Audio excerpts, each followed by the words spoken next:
In the grand halls of Emberley Hall, a scream shatters the summer calm. A financier lies dead, a bloodied paperweight beside him. Who lured him to the rose garden with a cryptic note? Why did the guests hide their secrets behind polished smiles? Enter Miss Jane Marple, the unassuming spinster with a mind sharper than a blade, unraveling lies, debts, and betrayals. Was it the dashing captain, the grieving widow, or the silent secretary? As clues whisper of greed and desperation, one question burns. Who struck the fatal blow? And what else hides in the shadows of this stately manor? Dive into the secret of Emberley Hall, where every detail holds a deadly truth. Chapter 1. The Gathering at Emberley Hall. The late summer sun cast a golden glow over the rolling hills of St. Mary Mead, where the village lay nestled like a contented cat, its thatched roofs and tidy gardens basking in the warmth. At the edge of the village, where the lane curved toward the grander estates, stood Emberley Hall, a Georgian manor of honey-colored stone, its ivy-clad walls exuding an air of timeless dignity.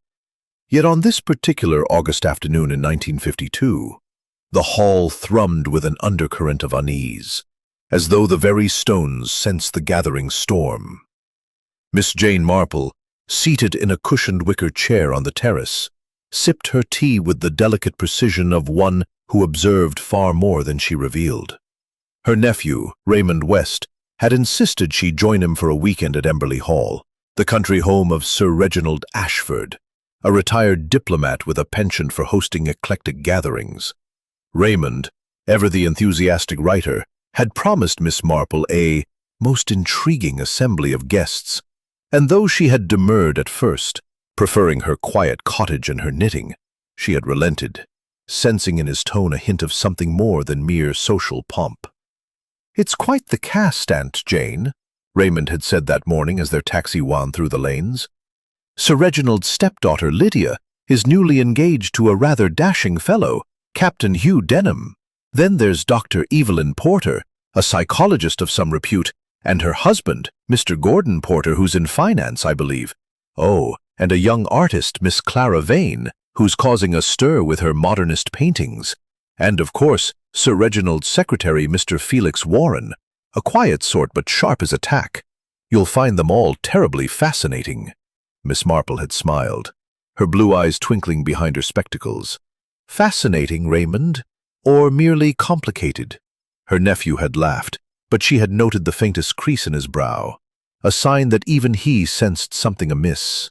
Now, as she sat on the terrace, her knitting needles clicking softly, she surveyed the guests assembled for tea. Sir Reginald, a tall man with silver hair and a commanding presence, presided over the table with practiced charm, though his smile seemed strained.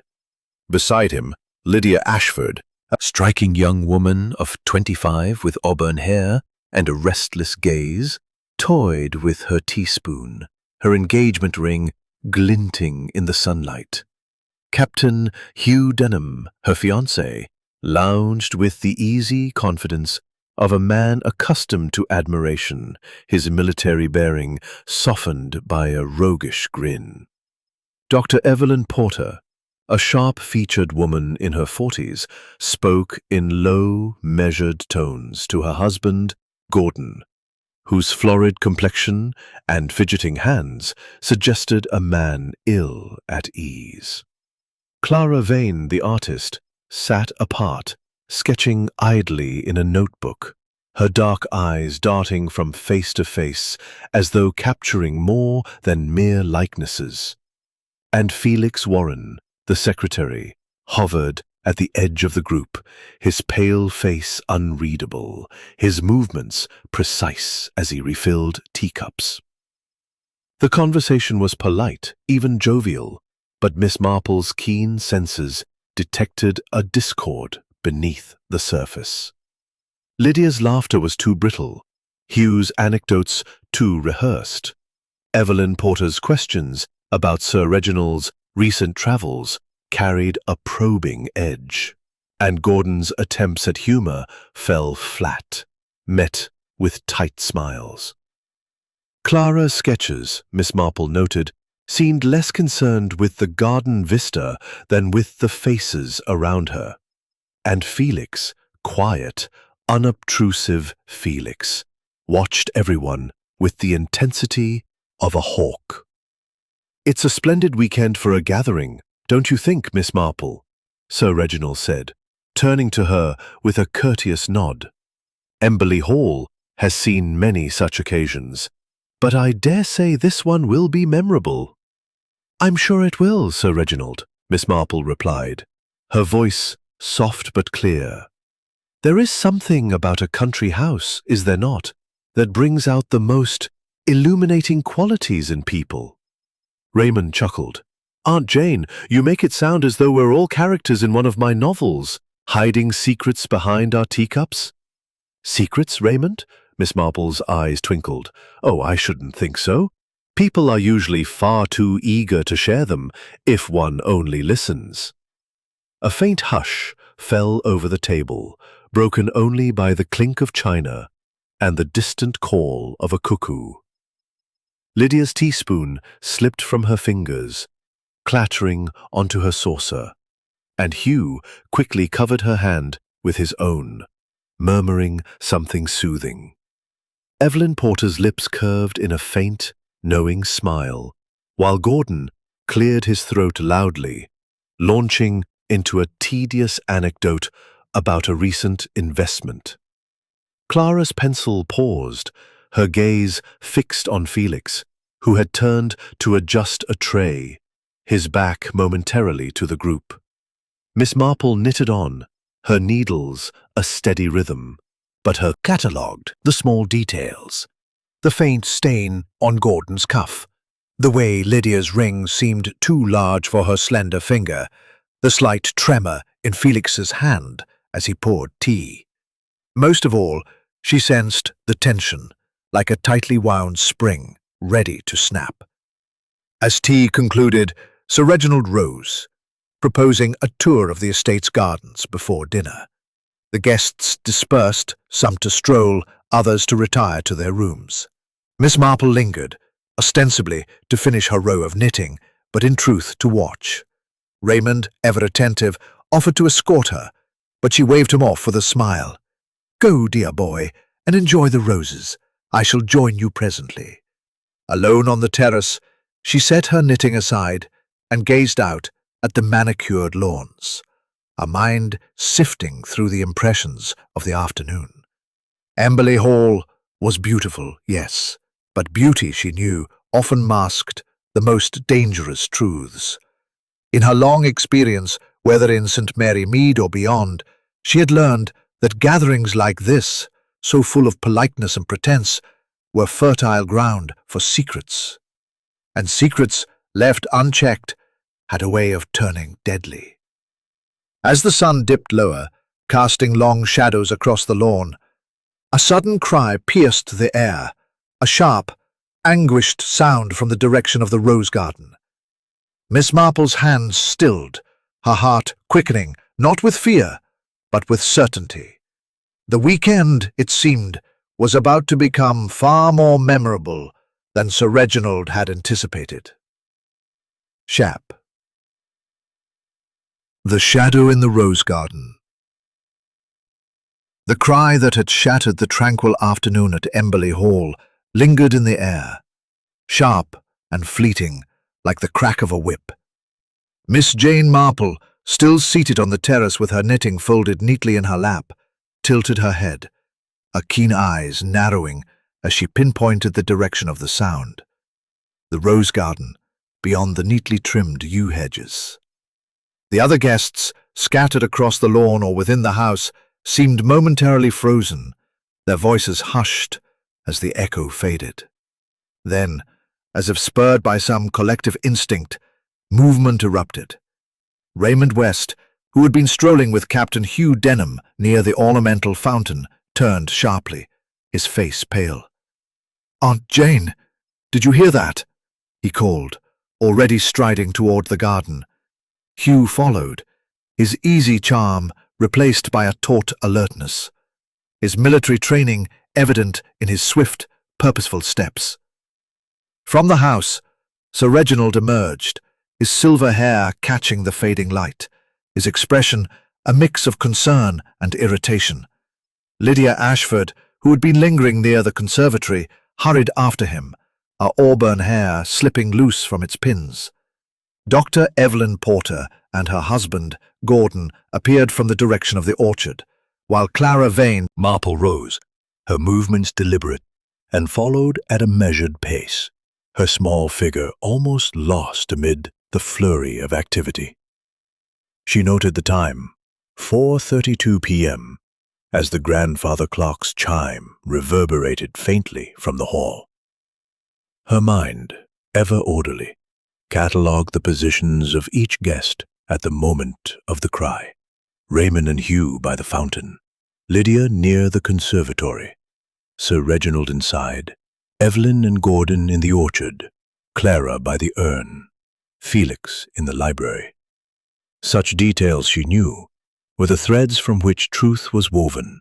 The rose garden, a riot of crimson and blush blooms, was reached by a gravel path winding through the yew hedges. As the group converged, a second cry, this one softer, more a gasp than a scream, drew them to the heart of the garden, where a small arbor stood, draped in climbing roses. There, sprawled across the stone bench beneath the arbor, lay Gordon Porter, his florid face now ashen, his eyes wide and unseeing. A thin trickle of blood seeped from a wound at his temple, pooling on the pale stone. Beside him, half hidden in the grass, lay a heavy brass paperweight, its surface smeared with red. Lydia gasped, clutching Hugh's arm, while Sir Reginald's voice boomed. "Good God, what's happened here?" Evelyn Porter, her professional composure fraying, knelt beside her husband, her fingers searching for a pulse. He's gone," she whispered, her voice trembling with a mixture of shock and something else, grief, perhaps, or fear. Raymond, ever the gentleman, hovered helplessly, while Clara Vane's dark eyes darted from the body to the faces around her, as though committing the scene to memory. Felix Warren stood at the edge of the group, his hands clasped tightly, his gaze fixed on the paperweight. Miss Marple, standing quietly at the rear, observed the tableau with her usual clarity. Gordon Porter, the financier with the nervous hands and the stained cuff, was dead, struck down, it seemed, by a single precise blow. The paperweight, an ornate piece shaped like a lion's head, was out of place in the garden, its presence as jarring as the blood it bore. She noted the angle of Gordon's body, slumped as though he had been sitting when struck, and the undisturbed grass around the bench, suggesting no struggle. The roses above, she saw, were untouched, their petals pristine despite the violence below. "Someone must fetch the police," Sir Reginald said, his voice steady but strained. "Felix, see to it at once." "Yes, sir," Felix replied, his tone clipped, and he turned toward the house, his steps measured but swift. Miss Marple watched him go, noting the faintest hesitation in his posture, as though he sensed a flicker of calculation beneath the psychologist's grief. "Of course, Dr. Porter," Miss Marple said gently, a voice as soothing as her knitting. "It is always best to leave things as they are, is it not? The truth has a way of revealing itself in the smallest details." Raymond, hovering near his aunt, murmured, "Aunt Jane, this is dreadful. Poor Gordon, who could have done such a thing?" "Who indeed?" Miss Marple replied, her eyes scanning the group. Hugh Denham, his arm around Lydia, was whispering reassurances, but his gaze strayed to the paperweight, his jaw tight. Lydia herself seemed on the verge of collapse, her hands trembling as she clutched her fiancé. Clara Vane, still clutching her sketchbook, had begun to sketch again, her pencil moving with feverish intensity. Sir Reginald paced near the arbor, his face a mask of controlled dismay, while Evelyn stood apart, her arms crossed, her expression unreadable. As the group waited for the police, Miss Marple's mind turned over the facts. Gordon Porter had been alive at tea, his nervous laughter grating on the assembled guests. He had left the terrace with Evelyn, heading toward the orchard, but now he lay dead in the rose garden, a mere 10 minutes' walk away. The cry had come at 4:32 p.m., and the guests' position suggested they had all been within earshot, yet none claimed to have seen the act. The paperweight, she suspected, had come from the library. Its twin sat on Sir Reginald's desk, as she had noticed during a brief tour of the house that morning. How it had reached the garden, and why, was a question that gnawed at her. The police arrived within the hour, led by Inspector Hargreaves, a sturdy man with a no-nonsense demeanor and a mustache that rivaled Poirot's in its fastidiousness. He surveyed the scene, took statements, and cordoned off the garden, his men photographing the body and the paperweight. Miss Marple, introduced by Raymond as my aunt, who has a knack for noticing things, offered a demure smile and said little, content to listen as the inspector questioned the guests. Each provided an alibi of sorts. Sir Reginald had been in the library, reviewing correspondence. Lydia had been in the conservatory, arranging flowers. Hugh claimed to have been with Raymond by the fountain, discussing military history. Evelyn said she and Gordon had parted ways in the orchard, where she had lingered to examine a rare tree, while Gordon had wandered off, saying he needed air. Clara had been sketching by the urn, and Felix, as he had told Sir Reginald, was in the library until the cry drew him out. Inspector Hargreaves, scribbling in his notebook, seemed satisfied, though his eyes narrowed at Evelyn's account. "And you didn't see where your husband went, Dr. Porter?" he asked. "No," she replied, her voice steady. "He was restless today. I thought he might have gone to the garden to clear his head." Miss Marple, quietly to one side, noted the slight catch in Evelyn's voice, the way her fingers tightened on her sleeves. She noted, too, the glance Hugh cast at Lydia, and the way Clara's pencil paused when Felix's name was mentioned. The inspector, she sensed, was competent, but inclined to see the obvious. A crime of passion, perhaps, or a robbery gone wrong. But Miss Marple, with a vast experience of human nature, knew that the truth was rarely so straightforward. As the police continued their work, the guests were ushered back to the house, the mood somber. Miss Marple lingered a moment longer, her eyes on the rose garden, where the shadows now stretched long and dark. A murder had been committed, swift and brutal, and the killer was among them. She thought of the paperweight, the blood, the undisturbed roses, and a faint smile touched her lips. The truth, she knew, lay in the details, and she would find it, as she always did, by watching and listening where others merely looked. The gentle art of observation. The drawing room of Emberley Hall, with its polished mahogany furniture and heavy velvet drapes, seemed to close in on the gathered guests as evening settled over the estate. The air was thick with the scent of beeswax and the faint tang of anxiety, as though the very walls absorbed the tension of the afternoon's grim discovery. Gordon Porter's body had been removed by the police, but the shadow of his death lingered, casting a pall over the once convivial gathering.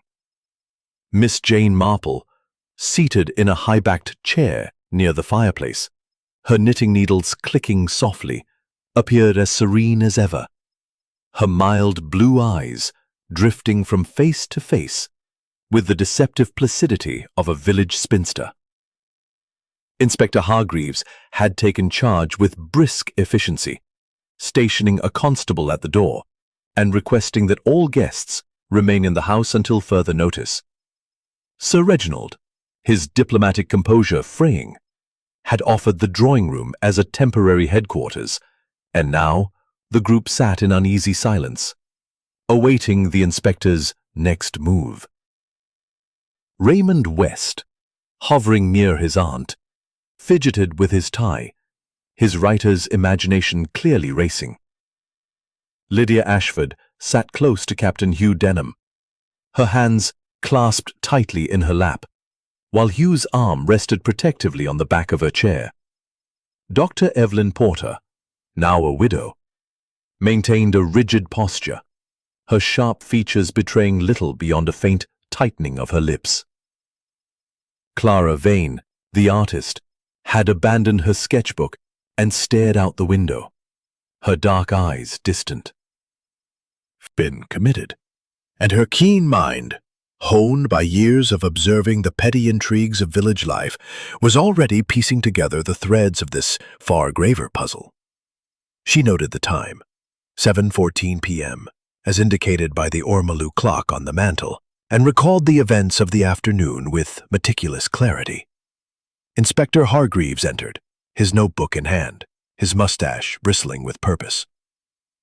"I've spoken with my men," he announced, his voice carrying the weight of authority.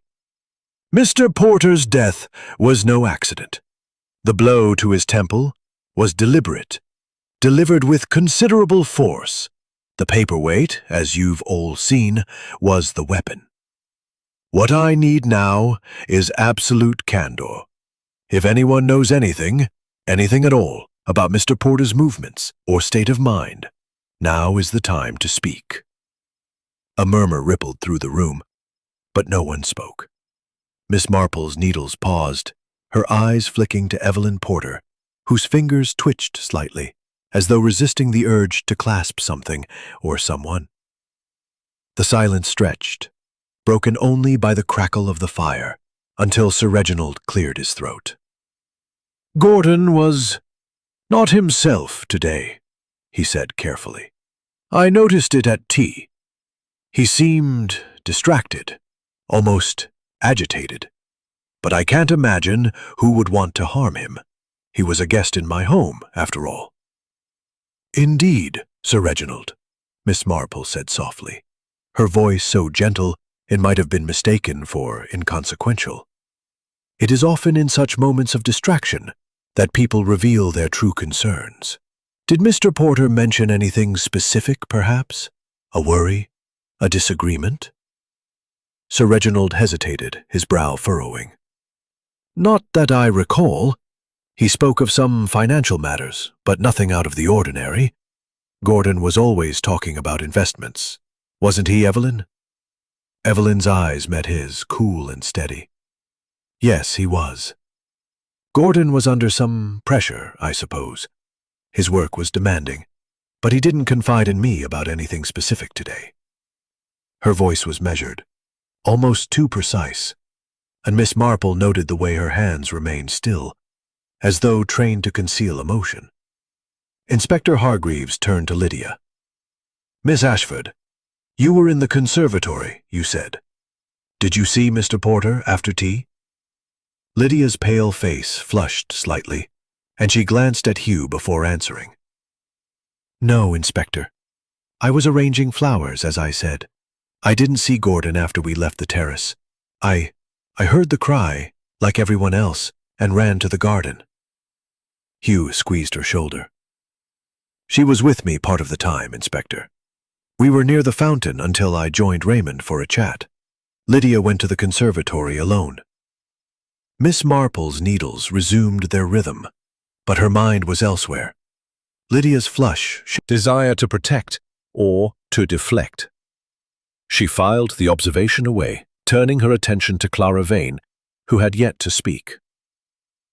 "Miss Vane," the inspector said, noticing her silence. "You were sketching by the urn, I understand. Did you see Mr. Porter pass by, perhaps on his way to the rose garden?" Clara's dark eyes met his, and for a moment Miss Marple thought she saw a flicker of defiance. "I was focused on my work," Clara said, her voice low but clear. "The light was perfect, and I was capturing the shadows on the lawn. I didn't notice Gordon or anyone else until the cry. And you, Mr. Warren? Hargreaves turned to the secretary, who had not moved from his post by the bookcase. You were in the library, you said. That's not far from the garden. Did you hear or see anything unusual before the cry? Felix's pale face remained impassive, but his fingers tightened on the papers he held. No, Inspector, I was sorting Sir Reginald's correspondence as he instructed. The library windows were closed and I heard nothing until the cry. I came out immediately. Miss Marple's eyes lingered on Felix. His alibi was tidy, almost too tidy, and his hands, she noted, bore a faint smudge of ink. Not unusual for a secretary, but worth remembering. She thought, too, of the paperweight, its twin still resting on Sir Reginald's desk. Had Felix moved it? Or had someone else taken it from the library? The inspector continued his questions, but Miss Marple's attention shifted to the room itself. The drawing room, with its heavy furniture and ornate decor, was a microcosm of the house's grandeur, yet it held clues of its own. A small table near the window bore a vase of roses, their petals wilting slightly as though cut too long ago. A cigarette case, silver and monogrammed with the initials G.P., lay open on a sideboard, its contents untouched. And on the mantel, beside the clock, a photograph of Sir Reginald and a younger Lydia, smiling in happier times, seemed to watch over the proceedings. As the inspector concluded his initial inquiries, promising to return in the morning, Miss Marple rose, her movements slow but purposeful. "Raymond, dear," she said, her voice light, "I think I shall take a turn about the room before dinner. The air feels a trifle close, don't you think?" Raymond, ever solicitous, offered his arm, but she waved him off with a smile. No, I shall manage.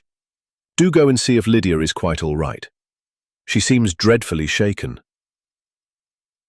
As the guests dispersed, Miss Marple moved to the window, ostensibly to admire the view, but in truth to examine the table with the wilting roses. She noted a single petal on the floor, crushed as though stepped on, and a faint scratch on the table's edge, barely visible. She thought of the rose garden, the undisturbed blooms above on a still pond. Dinner was a subdued affair. The conversation stilted, the clink of cutlery unnaturally loud.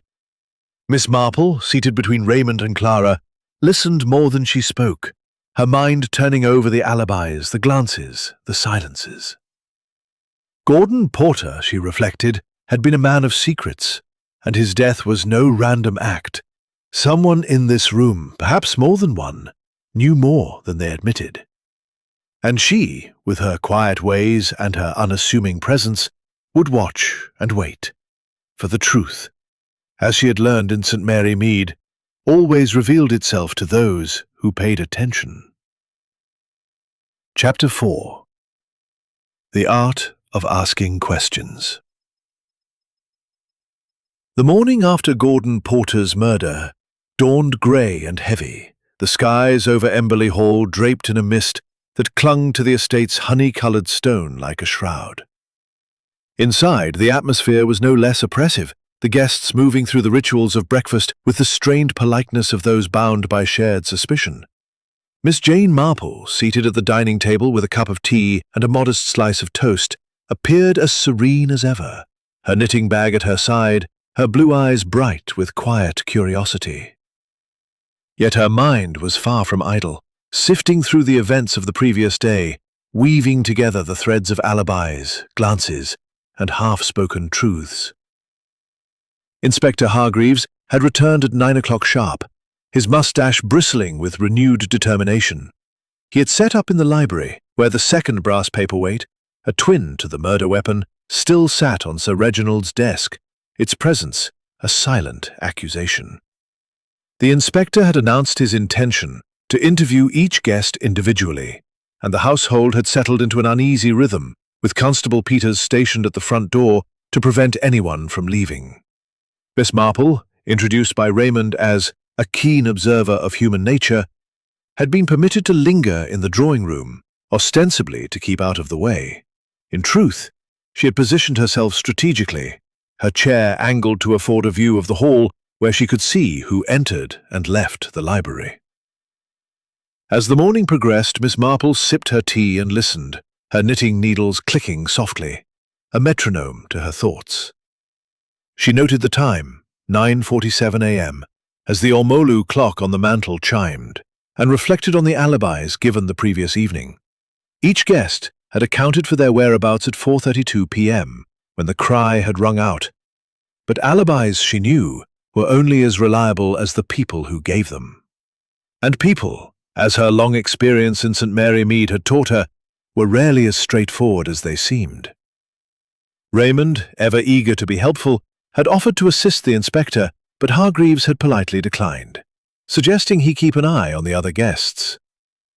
"Aunt Jane," Raymond whispered, leaning close as he passed her chair, "this is all terribly grim, isn't it?" "I haven't the faintest idea who the villain is." Miss Marple smiled, her eyes twinkling. "My dear Raymond, life is often more dramatic than fiction, don't you think? But the truth has a way of revealing itself if one asks the right questions." "And what questions would those be, Aunt Jane?" he asked, half teasing. "Oh, the simplest ones, usually," she replied, her voice soft. "People are so very good at answering what they think you want to hear, but it's the questions they don't expect that catch them off guard."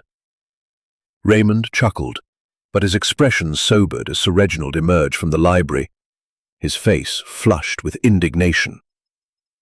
"The inspector's questions are absurd," he muttered to no one in particular. Striding towards the conservatory, Miss Marple noted the time of his exit, 10:03 a.m., and the way his hand brushed against his pocket, as though checking for something small and concealed. Next to be interviewed was Lydia Ashford, who entered the library with a nervous glance over her shoulder. Miss Marple, pretending to adjust her knitting, watched as Captain Hugh Denham lingered in the hall, his eyes fixed on the library door. His posture was relaxed, but his fingers drummed a restless rhythm on the banister, a detail Miss Marple filed away.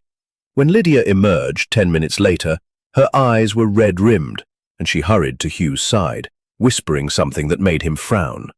Miss Marple's needle paused, her mind turning over the possibility of a secret shared between the engaged couple. Dr. Evelyn Porter was called next, her steps measured as she entered the library.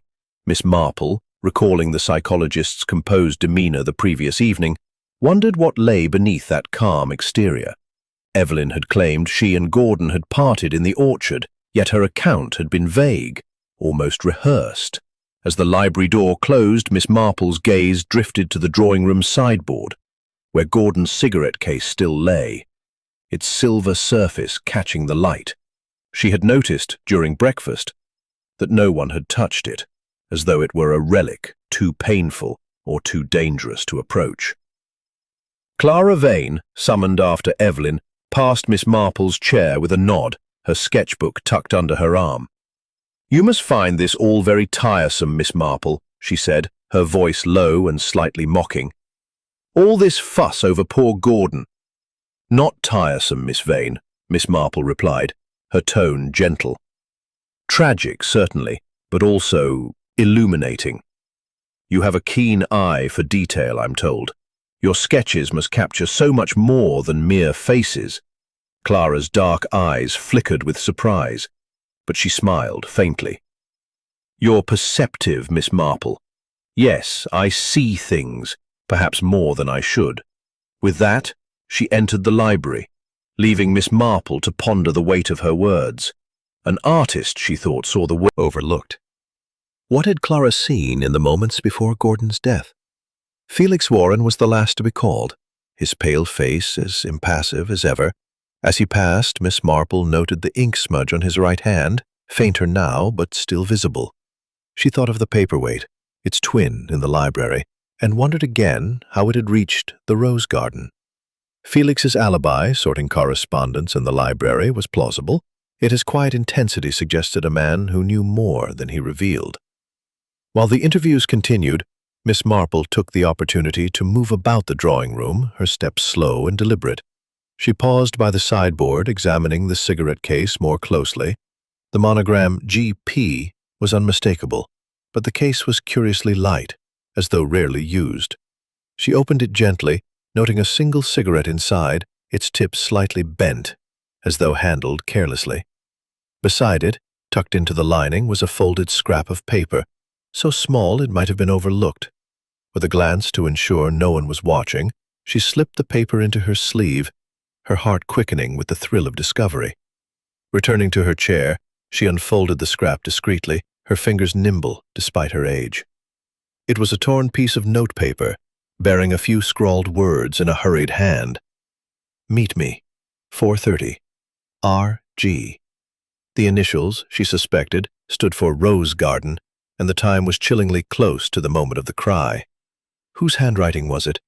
And why had Gordon kept it hidden?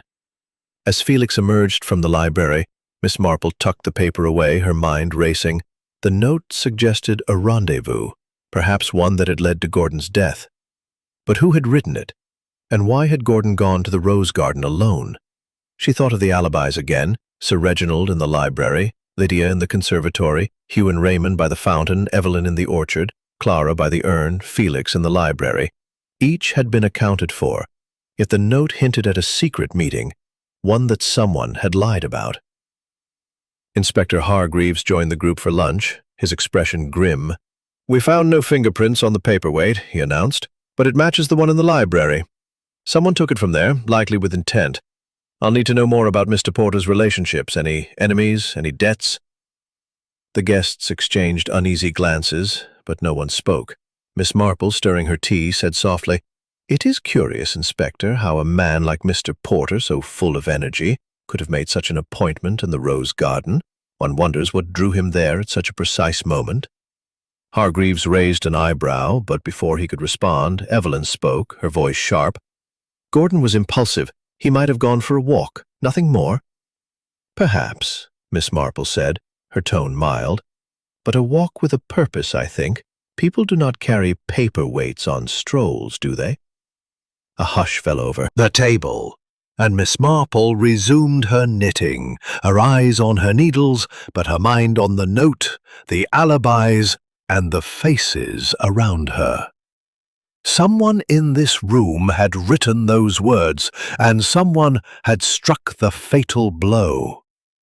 The truth, she knew, was closer than it seemed. Hidden in the small, overlooked details that only a mind like hers could unravel. Chapter 5. The Red Herrings. The afternoon at Emberley Hall settled into a restless quiet, the mist outside thickening into a drizzle that pattered against the tall windows of the drawing room. The guests, confined by Inspector Hargreaves' orders, moved like pieces on a chessboard, each maneuver deliberate yet tinged with unease. Miss Jane Marple, seated in her usual corner with her knitting, appeared as unassuming as ever, her needles clicking in a steady rhythm that belied the sharp activity of her mind. The discovery of the note, "Meet me, 4:30, R.G., tucked into Gordon Porter's cigarette case, had set her thoughts racing. But she kept her counsel, her mild blue eyes scanning the room for the subtle tells that betrayed guilt or fear. Inspector Hargreaves, having concluded his morning interviews, had shifted his focus to the physical evidence, dispatching Constable Peters to search the Rose Garden and library for further clues. The absence of fingerprints on the paperweight had frustrated him, and he now seemed determined to pin the crime on the most obvious suspect, a decision Miss Marple sensed would lead him astray. Her experience in St. Mary Mead had taught her that the obvious was rarely the truth, and she suspected that the killer, aware of the inspector's methodical approach, had laid a trail of misdirection. The atmosphere at luncheon had been strained, with conversation faltering under the weight of suspicion. Sir Reginald, attempting to maintain decorum, had spoken of the weather, but his words fell flat. Lydia Ashford, pale and subdued, had barely touched her food, her eyes darting to Captain Hugh Denham, who sat beside her with a forced air of calm. Dr. Evelyn Porter, now composed but distant, had excused herself early, claiming a headache. Clara Vane, the artist, had resumed her sketching, her pencil scratching furiously as she captured the tense faces around her. Felix Warren, ever the silent shadow, had cleared the plates with mechanical precision, his pale face betraying nothing. As the guests dispersed, Miss Marple remained in the drawing room, ostensibly to finish a row of knitting, but in truth, to observe. She noted the time, 1:23 p.m., as the ormolu clock chime strode in, his face grim, holding a small, mud-stained handkerchief. "This was found in the rose garden," he announced, his voice carrying a note of triumph. "Near the arbor, half buried in the soil. It's monogrammed H.D. All eyes turned to Captain Hugh Denham, whose roguish charm faltered under the scrutiny. Lydia gasped, her hand flying to her mouth, while Hugh's jaw tightened. "That's mine," he admitted, his tone clipped. "But I haven't used it in days. It must have been taken from my room." "Taken, Captain?" Hargreaves raised an eyebrow. "Or dropped in the heat of the moment?" "You were near the fountain, you said, but that's a short walk from the rose garden. And you knew Mr. Porter, didn't you? Well enough to have a disagreement, perhaps?" Hugh's eyes flashed. "I barely knew the man. We spoke at tea, that's all. If you're implying I had reason to kill him, you're barking up the wrong tree." Lydia clutched his arm. "Hugh would never do such a thing, Inspector. He was with Raymond, just as he said." Raymond nodded vigorously. "Quite right. We were discussing the Boer War, of all things. Hugh never left my side until the cry." Miss Marple's needles paused, her gaze resting on Hugh's flushed face. The handkerchief was a clumsy clue, she thought, too obvious, too conveniently placed. In her experience, such evidence was often planted to mislead, and the real killer relied on the police's haste to follow it. She noted, too, Lydia's quick defense, her voice trembling not just with fear, but with something deeper, loyalty perhaps, or desperation. Hargreaves, undeterred, pressed on. "We'll need to search your room, Captain. And I'll want a full account of your movements yesterday afternoon." As Hugh protested, Miss Marple's attention shifted to Clara Vane, who had stopped sketching and was watching the exchange with an intensity that bordered on fascination. Her dark eyes met Miss Marple's for a moment, and the older woman sensed a flicker of amusement, as though Clara knew something the others did not. Miss Marple filed this away, along with the memory of Clara's sketchbook, which had been filled with studies of the guests' faces, studies that might reveal more than mere artistic interest. Seeking a moment of quiet, Miss Marple excused herself and slipped into the conservatory, where the air was heavy with the scent of jasmine and damp earth. Lydia had claimed to be here at the time of the murder, arranging flowers, and Miss Marple wanted to see the space for herself. The conservatory was a glass-walled haven, its shelves lined with potted ferns and orchids, a small table cluttered with gardening tools and vases. She examined the table, noting a pair of secateurs with a trace of green sap in the blades, and Miss Marple bent to retrieve it, her fingers brushing against a faint scratch on the table's edge, similar to the one she had noticed in the drawing room. As she straightened, Felix Warren appeared in the doorway, his sudden presence startling her. "Miss Marple," he said, his voice soft but precise, I didn't expect to find you here. Are you fond of gardening?" "Oh, not especially," she replied, her tone light. "But I find conservatories so revealing, don't you? They're such intimate spaces where people come to tend things, or perhaps to hide them." Felix's pale eyes flickered, but he smiled thinly. "You have a curious way of putting things, Miss Marple. I was just checking the plants. Sir Reginald likes them tended daily." "Of course," she said, her eyes on his hands, where the ink smudge had faded further but was still visible. "You must be very busy, Mr. Warren, with all your duties. Sorting correspondence, tending plants. It leaves little time for other matters, I imagine." He inclined his head, his expression unreadable, and excused himself. Miss Marple watched him go, her mind turning over his quiet efficiency. A secretary, she thought, saw everything: letters, secrets, tensions.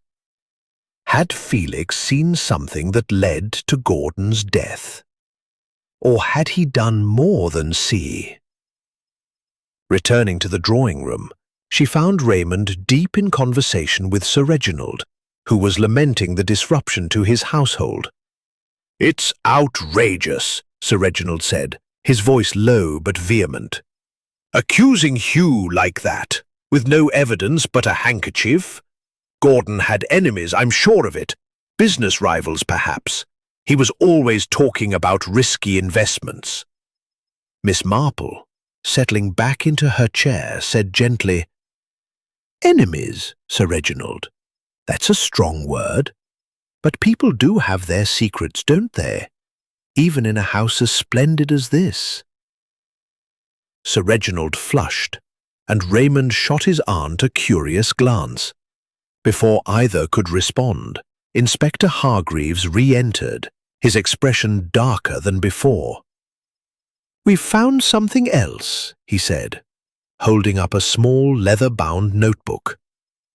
"It was in Mr. Porter's room, hidden under the mattress.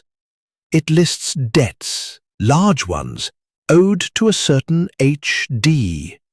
Care to explain, Captain Denham?" Hugh's face paled, and the room fell silent, all eyes on him. Miss Marple's needles clicked on, but her mind was alight with possibilities. The handkerchief, the notebook, both pointed to Hugh, yet she sensed a trap, a carefully laid distraction. The real killer, she suspected, was conservatory. The clues, the petal, the scratched table, Felix's ink smudge, continue to build, maintaining the suspenseful, psychologically rich tone of an Agatha Christie novel. To continue, request, continue with Chapter 6, and I'll focus on a critical clue revealing an inconsistency as per the outline. If you intended Poirot or have specific adjustments, please clarify. Chapter 6. A Clue in the Detail. The drizzle outside Emberley Hall had thickened into a steady rain by late afternoon, casting a grey veil over the estate and confining the guests to the house's sombre interiors. The drawing room, once a haven of polite chatter, now felt like a stage where every glance and gesture carried hidden meaning. Miss Jane Marple, seated by the fire with her knitting, maintained her air of serene detachment, her needles clicking rhythmically as her sharp eyes missed nothing. The discovery of the handkerchief and notebook pointing to Captain Hugh Denham had set the household abuzz, with Inspector Hargreaves leaning heavily on the young man as the prime suspect. Yet Miss Marple, with her keen understanding of human nature, suspected that the truth lay not in the obvious but in the overlooked, a single subtle inconsistency that could unravel the entire mystery. The time was 3:12 p.m., as noted by the Ormolu clock's soft chime, when Inspector Hargreaves summoned Hugh for another round of questioning in the library. The captain's usual charm was strained, his jaw tight as he followed the inspector, leaving Lydia Ashford pale and trembling in the drawing room. Raymond West, hovering near his aunt, whispered, "Aunt Jane, this business with Hugh's handkerchief and that notebook. It looks bad for him, doesn't it? Do you think he could have done it?" Miss Marple's needles paused, and she smiled faintly. "My dear Raymond, appearances are like a poorly knitted scarf, full of holes if you look closely.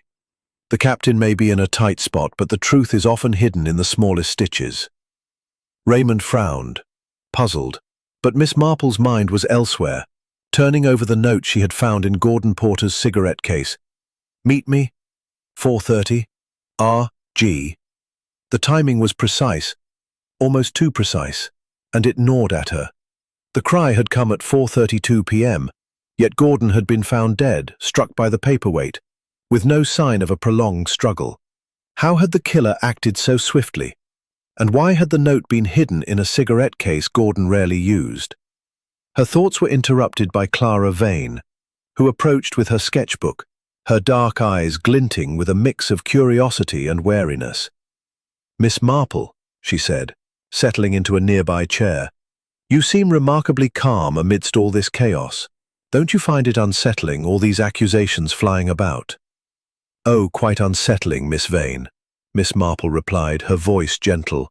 "But I find that sketches, for instance, they must capture such fascinating details, faces, gestures, perhaps even moments others overlook." Clara's lips curved in a faint smile. "You're sharper than you let on, aren't you? Yes, I sketch what I see, people's true selves, not just their faces. But sometimes what I see isn't welcome." Miss Marple nodded, her eyes on Clara's sketchbook, which lay open to a study of the rose garden, the arbour sketched in meticulous detail. The stone bench was there, with Gordon's slumped figure faintly outlined. But what caught her attention was a small, almost incidental mark, a smudge of green near the bench, as though a blade of grass or a leaf had been pressed into the page. "How curious," she said softly. "This smudge, did you notice it when you were sketching yesterday?" Clara hesitated, her fingers tightening on the book. I suppose I did. It's just a bit of sap, I think. I was sketching near the urn and the grass was damp. It must have gotten on my pencil." Miss Marple's smile was encouraging, but her mind was racing. Sap, she thought, like the trace she had seen on the secateurs in the conservatory. Had Clara been closer to the rose garden than she claimed? Or had someone else, perhaps carrying those secateurs, left a trace that Clara's keen eye had captured?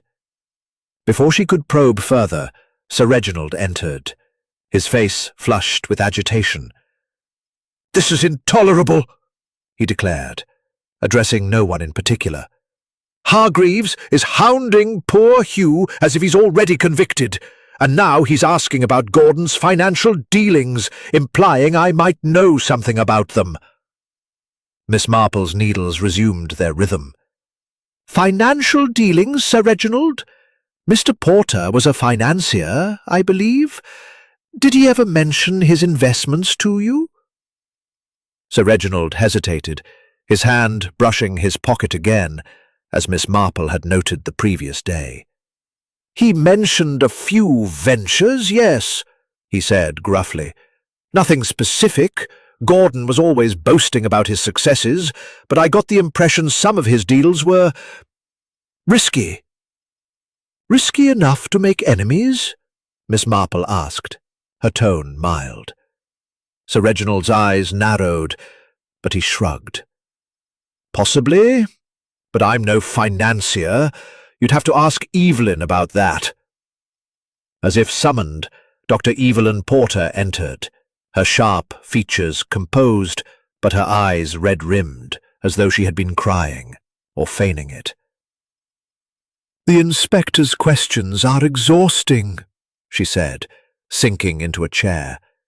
"He seems convinced Hugh is guilty, but I can't believe it. Gordon had no quarrel with him. Expecting? Evelyn's gaze flickered, but she shook her head. No, he was just himself. Restless, as I said. He didn't mention any meeting. Miss Marple nodded, but her mind latched onto the inconsistency. The note, "Meet me 4:30 RG," suggested a planned rendezvous, yet Evelyn claimed ignorance. Had Gordon kept it from her, or was she concealing the truth? And the green smudge in Clara's sketchbook, could it connect to the sap on the secateurs, or was it merely a coincidence? Her thoughts were interrupted by Felix Warren, who entered carrying a tray of tea, his movements precise but his face pale. As he set the tray down, Miss Marple noticed a faint tremor in his hand, and the ink smudge, now nearly gone, was replaced by a small cut on his thumb, barely visible, but fresh. "A paper cut, Mr. Warren?" she asked, her voice kindly. Felix started, his pale eyes meeting hers. "Oh, yes, Miss Marple. From sorting letters this morning. Clumsy of me." She smiled, but her mind was elsewhere. A cut, she thought, could come from many things: a letter opener, a gardening tool, or perhaps something sharper, wielded in haste. She recalled the library, where the paperweight's twin still sat, and wondered if Felix's duties had taken him to the rose garden, or if someone else had used his access to the library to procure the weapon. As the afternoon wore on, Inspector Hargreaves emerged from the library, his expression grim. "Captain Denham's story doesn't add up," he announced to the gathered guests. "The notebook lists debts to him, and that handkerchief was found too conveniently near the body. I'm placing him under close watch until we sort this out." Lydia gasped, clutching Hugh's arm as he returned, his face dark with anger. "This is absurd," he snapped. "I lent Gordon money, yes, but I didn't kill him. Someone's trying to frame me." Miss Marple's needles clicked on, but her eyes were on the faces around her. Evelyn's guarded expression, Clara's faint smile, Felix's averted gaze, Sir Reginald's flushed cheeks. The handkerchief and notebook were compelling, but they were also too perfect, designed to draw attention. The real clue, she sensed, was the green smudge, the note, the cut on Felix's thumb. Small details that pointed to a truth far subtler than the inspector's blunt accusations. The killer, she was certain, was counting on misdirection. But Miss Marple, with her quiet patience and her knack for seeing the unseen, was already one step closer to unraveling their game.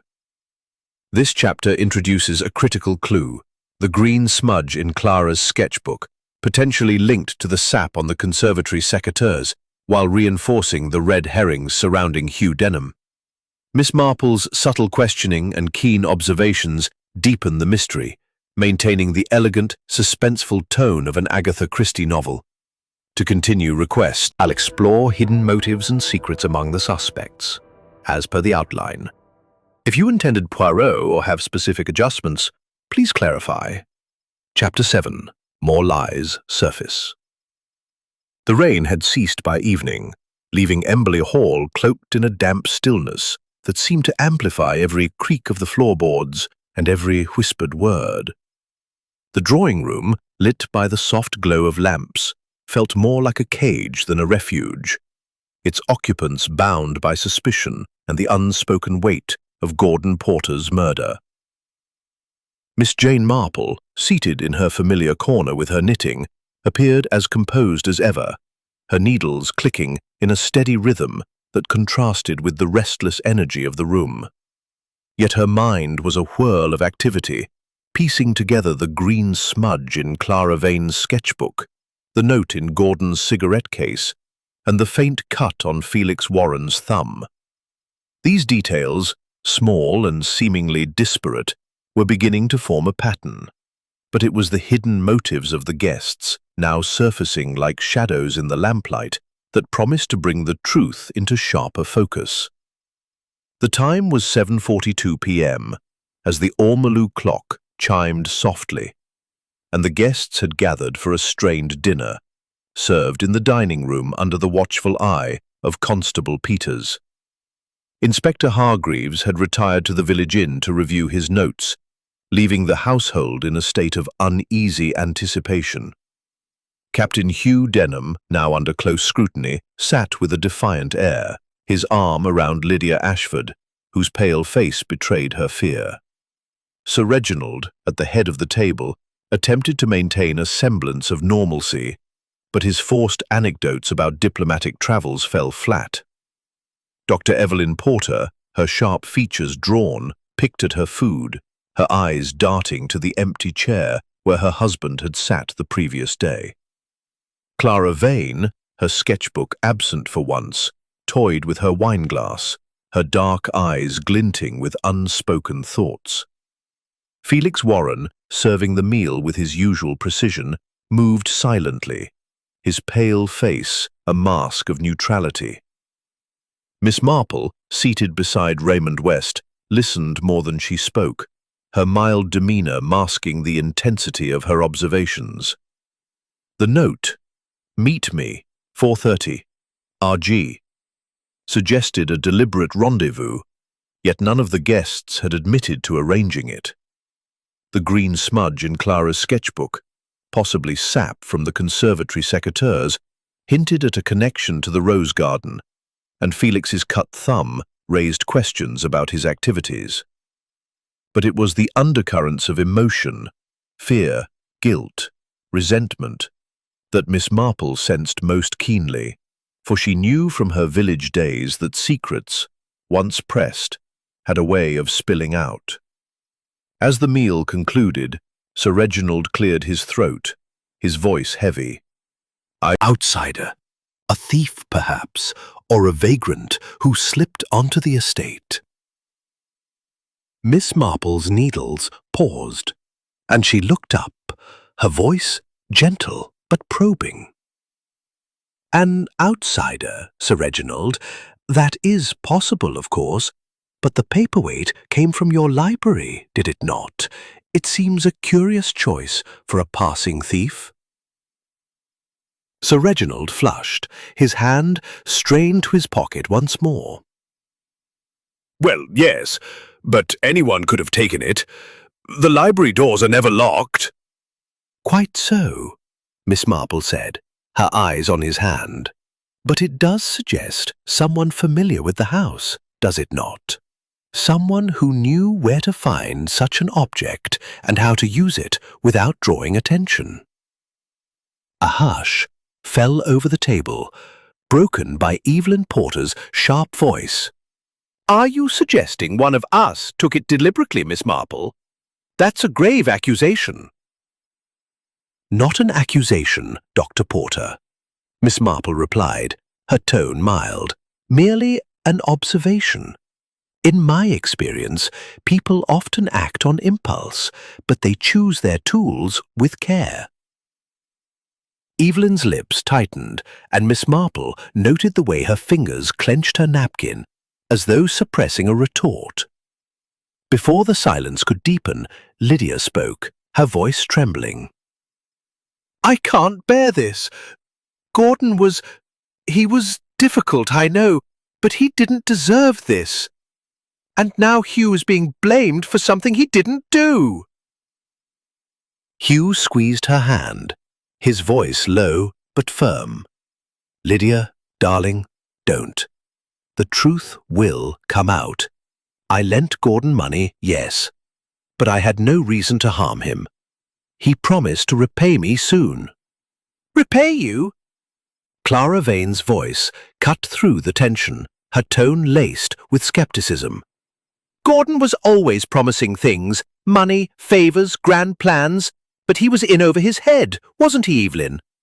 Everyone knew his investments were crumbling." Evelyn's face paled, and for a moment Miss Marple thought she might rise and leave. Instead, she straightened, her voice icy. "My husband's financial affairs were his own, Miss Vane. If he owed debts, he was managing them. You'd do well to mind your own business." Clara's eyes narrowed, but she said no more, her fingers tapping restlessly on the table. Miss Marple, watching closely, noted the undercurrent of hostility between the two women. Had Clara known something about Gordon's finances, something Evelyn wished to keep hidden? And what of Lydia's outburst, her quick defense of Hugh? There was more here, Miss Marple sensed, than simple loyalty. Seeking to shift the conversation, Raymond turned to Felix, who was clearing the dessert plates. "Mr. Warren, you must see a great Business matter, nothing more. I didn't pry." Miss Marple's needles resumed their rhythm, but her mind latched onto Felix's words. A letter, she thought. Could it be connected to the note in the cigarette case? And the cut on his thumb? Had it come from handling paper, or something sharper, like the secateurs in the conservatory? As the guests rose to retire to the drawing room, Miss Marple lingered, her eyes on the dining table, where a single rose petal had fallen. Its crimson edge curling slightly, it reminded her of the petal in the conservatory, and the smudge in Clara's sketchbook. She thought, too, of Sir Reginald's pocket, always touched in moments of stress, and Evelyn's guarded demeanour. The lies were surfacing now, financial troubles, hidden debts, unspoken grudges. But they were still veiled, like the mist outside. Later, as the guests settled in the drawing room, Miss Marple excused herself to take a turn about the hall, a step slow but purposeful. She paused by the library door, now locked at the inspector's orders, and glanced at the sideboard where Gordon's cigarette case still lay. The case was untouched, but she noticed a faint mark on the wood beside it, a scratch, like the one in the conservatory and drawing room, as though something heavy had been dragged across it. Returning to her chair, she found Raymond waiting, his face anxious. "Aunt Jane, this is all getting rather complicated, isn't it? First Hugh's handkerchief, then that notebook, and now all this talk of debts. Do you think Clara's right about Gordon's finances?" "People often say more than they intend, Raymond," Miss Marple replied, her voice soft. "And sometimes what they don't say is even more telling. Mr. Porter's troubles, I suspect, were not just financial. There is a deeper current here, a secret that someone was desperate to keep hidden."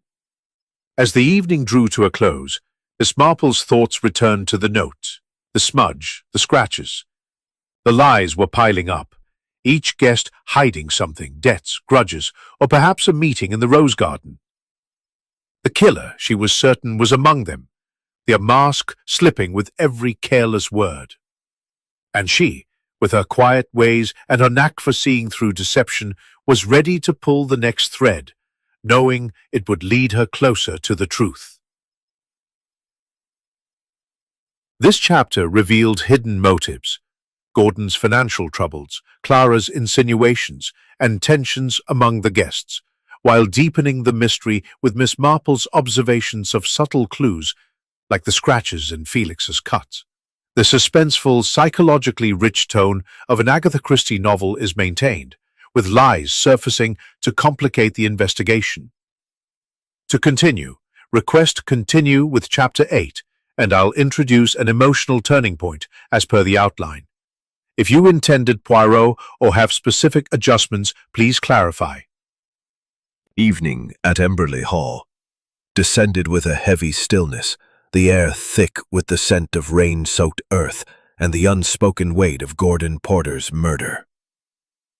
The drawing room, bathed in the flickering light of the fire, seemed to close in on the gathered guests, their faces etched with strain and suspicion. Miss Jane Marple, seated in her customary corner with her knitting, appeared as serene as ever, her needles clicking softly, but her mild blue eyes were sharp, catching every glance, every tremor. The lies that had surfaced, Gordon's debts, the monogrammed handkerchief, the mysterious note, had tightened the web of deceit, but it was the emotional undercurrents now breaking through that promised to crack the facade of civility. The time was 8:17 p.m. as the Ormolu clock chimed, its delicate notes cutting through the tense silence. Inspector Hargreaves had returned briefly to confer with Constable Peters, leaving the guests to their own devices, though none seemed inclined to stray far. Sir Reginald paced near the window, his hand straying to his pocket with increasing frequency. Lydia Ashford, clinging to Captain Hugh Denham's arm, looked on the verge of tears, her engagement ring glinting like a warning. Dr. Evelyn Porter sat apart, her sharp features composed, but her hands betraying a faint tremor as she clutched a glass of sherry. Clara Vane, her sketchbook closed, stared into the fire, her dark eyes unreadable. Felix Warren, ever the silent presence, moved about the room, adjusting lamps with a precision that bordered on obsession. Miss Marple, her mind as active as her needles, reflected on the clues that had emerged. The note in Gordon's cigarette case, "Meet me 4:30 RG." The green smudge in Clara's sketchbook, the scratches on the tables, the cut on Felix's thumb, each pointed to a hidden truth. But it was the human element, the motives of greed, fear, or betrayal that held the key. She sensed that the pressure of the investigation was wearing on the guests, and in such moments, as she had seen in St. Mary Mead, emotions could betray what logic concealed. The silence was shattered by a sudden sob from Lydia, who buried her face in her hands, her shoulders shaking. "I can't bear it any longer," she cried, her voice muffled but piercing. "All these accusations, all this suspicion, it's too much. Hugh didn't do it, I know he didn't, but you all look at him as if he's a monster." Hugh, his face pale but resolute, drew her close. "Lydia, darling, please. You mustn't upset yourself. The truth will come out, I promise." Sir Reginald turned from the window, his expression a mix of concern and irritation. "Lydia, my dear, you mustn't let this get to you. The inspector is doing his job, however clumsily. Hugh will be cleared, I'm sure." Miss Marple's needles paused, her eyes on Lydia's trembling form. Of desperation, as though Lydia feared more than just Hugh's implication. "Miss Ashford," she said gently, her voice cutting through the tension, "it is very distressing, I know, to see someone you care for under suspicion. But sometimes, speaking what we know, even the smallest thing can lift a great burden." Lydia's head snapped up, her eyes wide with a mix of fear and defiance. "I don't know anything," she said, her voice breaking. "I was in the conservatory arranging flowers, just as I said. I didn't see Gordon. I didn't hear anything until the cry, but I know he wasn't happy. He argued with someone that morning. I heard them." The room stilled, all eyes on Lydia. Even Felix paused, a lampshade half adjusted in his hands. Miss Marple leaned forward slightly, her tone soft but insistent. "An argument, Miss Ashford? That is most interesting. Do you know who it was with?" Lydia hesitated, her gaze flickering to Evelyn, then away. I'm not sure. It was in the library before breakfast. I was passing by and I heard raised voices, Gordon's and someone else, a man, I think. They were talking about money, something about a debt that couldn't be paid." Evelyn's glass clinked sharply against the table, her composure slipping for the first time. "Lydia, you must be mistaken," she said, her voice tight. "Gordon didn't argue with anyone that morning. He was in our room until breakfast, going over his papers." Lydia's eyes filled with tears, but she shook her head.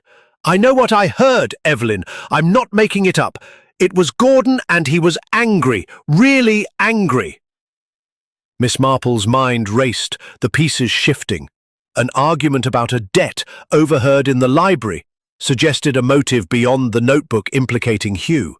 She thought of Sir Reginald, who had been in the library at various times, and Felix, whose duties kept him there. Could one of them have been Gordon's adversary, or was there another man, perhaps an outsider, as Sir Reginald had suggested? Before she could probe further, Clara Vane spoke, her voice low and cutting. "Debts seem to follow Gordon everywhere, don't they? First Hugh, now this mysterious argument. I wonder, Evelyn, how much you really knew about your husband's affairs. He wasn't exactly forthcoming, was he?" Evelyn's face flushed, and she rose, her sherry glass trembling in her hand. "How dare you, Clara?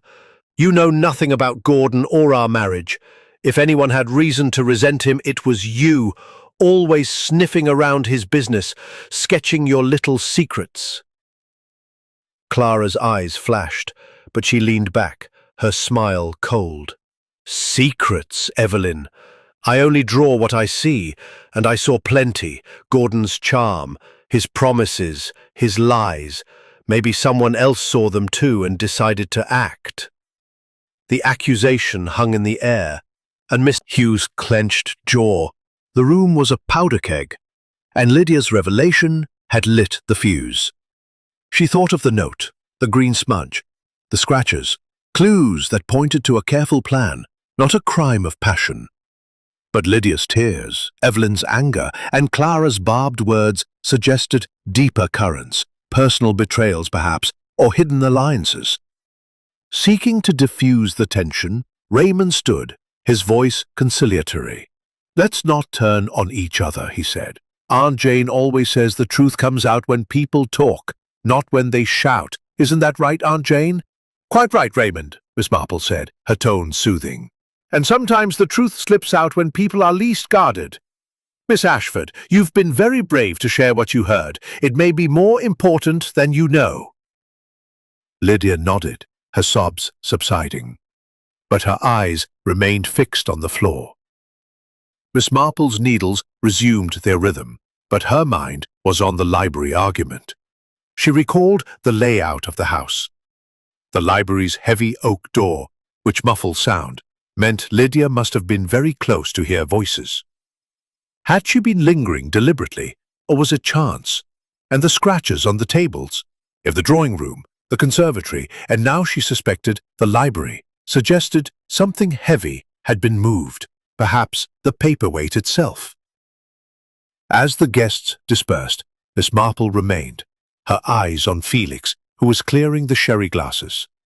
"Mr. Warren," she said softly, "you must hear many things working so closely with Sir Reginald.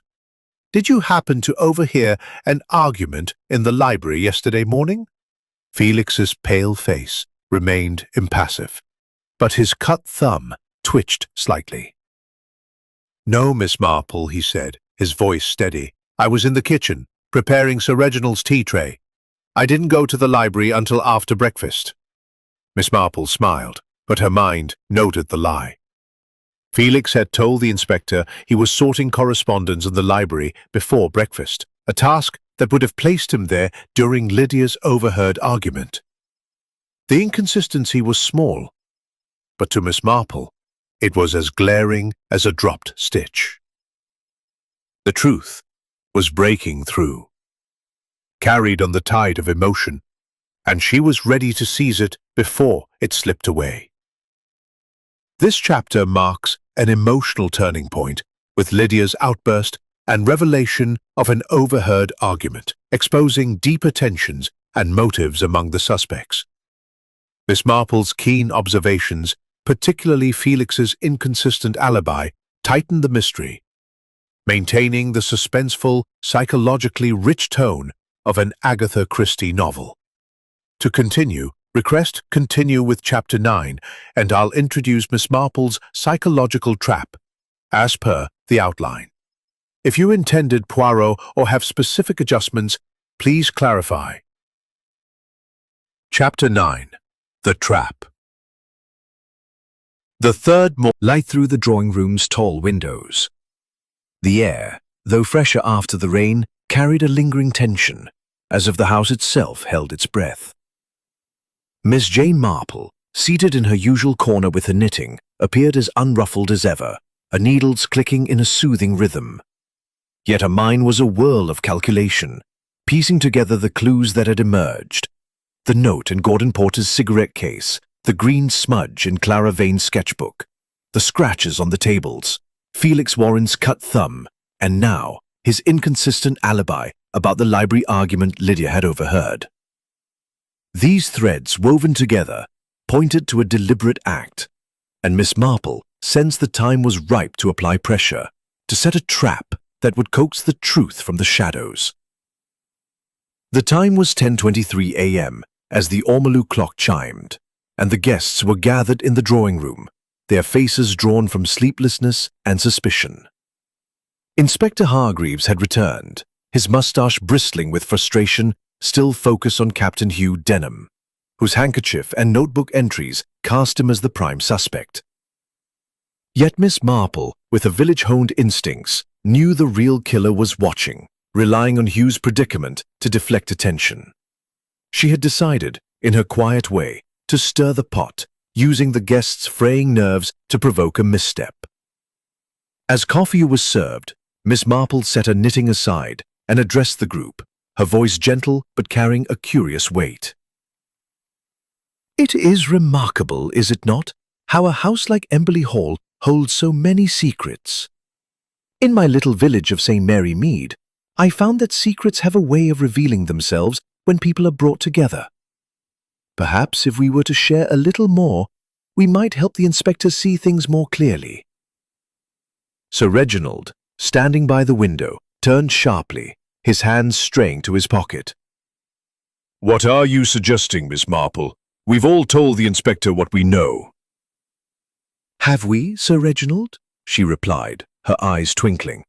"I was just thinking of the library, such a central place in this house. So many comings and goings, and yet, it seems, no one saw the paperweight being taken. Curious, don't you think, that such a heavy object could move so silently?" Felix Warren, pouring coffee, faltered, a drop spilling onto the tray. Miss Marple noted the tremor in his hand, the cut on his thumb now scabbed but still visible. "Mr. Warren," she continued, her tone kindly, "you must know the library well, handling Sir Reginald's papers. Did you ever notice that paperweight going missing before yesterday?" Felix's pale eyes met hers, and for a moment she saw a flicker of panic. "No, Miss Marple," he said, his voice steady but strained. "It was always on the desk. I didn't notice it gone until after the incident." Miss Marple nodded, her smile. Breakfast, were you not? Sorting correspondence, as you told the inspector. Perhaps you heard something. An argument, perhaps, like the one Miss Ashford mentioned. Lydia, seated beside Hugh, flushed, her hands twisting her engagement ring. "I said I wasn't sure who it was," she murmured, glancing at Evelyn Porter, who sat rigid, her sherry glass untouched. Evelyn's sharp voice cut in. "Lydia, you've caused enough confusion with that story. Gordon was in our room before breakfast, not arguing in the library. Miss Marple, you're making things more complicated than they need to be." "Am I, Dr. Porter?" Miss Marple said softly. "I only wish to help.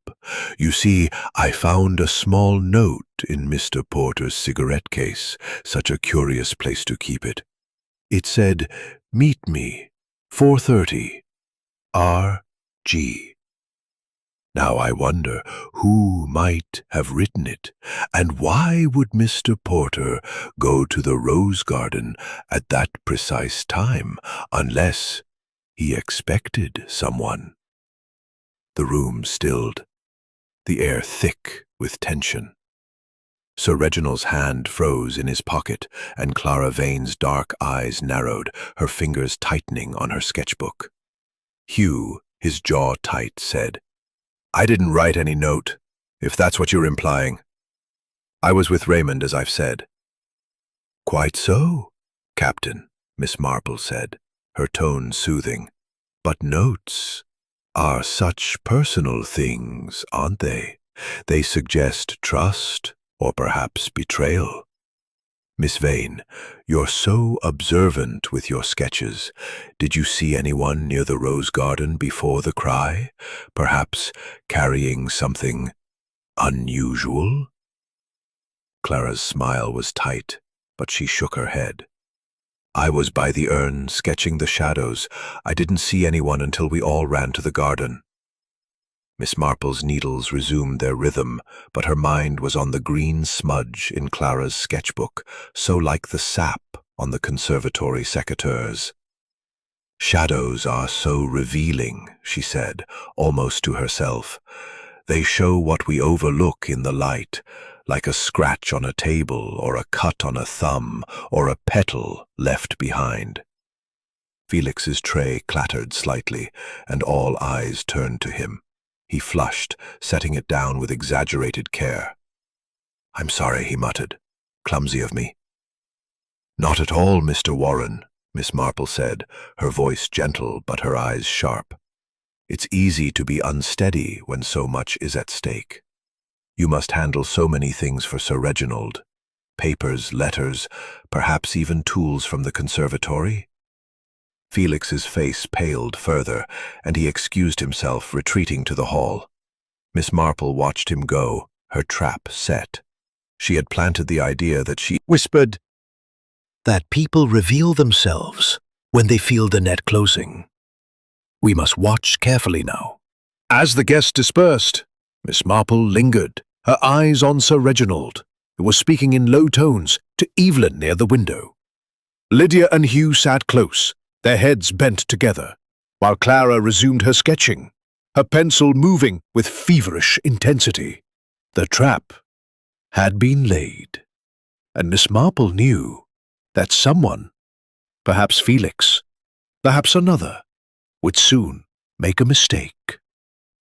The scratches on the tables, she suspected, marked the path of the paperweight, moved from the library to the conservatory, to the rose garden, and the note, with its precise time, suggested a killer who planned meticulously but could not foresee the power of a quiet old lady's observations. As the clock struck 11 a.m., Miss Marple folded her knitting, a mind alight with possibilities. The truth was near, she felt, hidden in the details she had so carefully gathered. All that remained was to watch, to listen, and to wait for the guilty to betray themselves.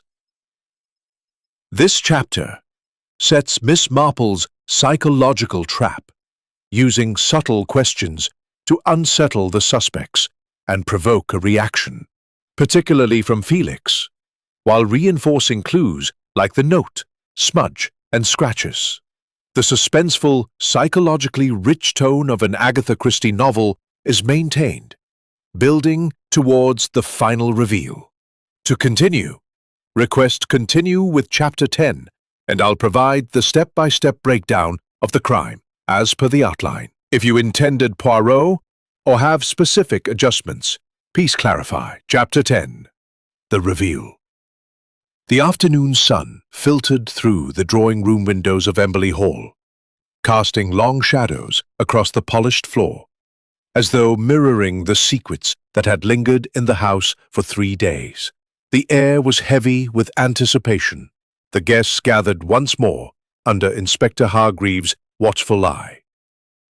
Miss Jane Marple, seated in her corner with her knitting folded neatly in her lap, appeared as unassuming as ever, her mild blue eyes surveying the room with quiet certainty.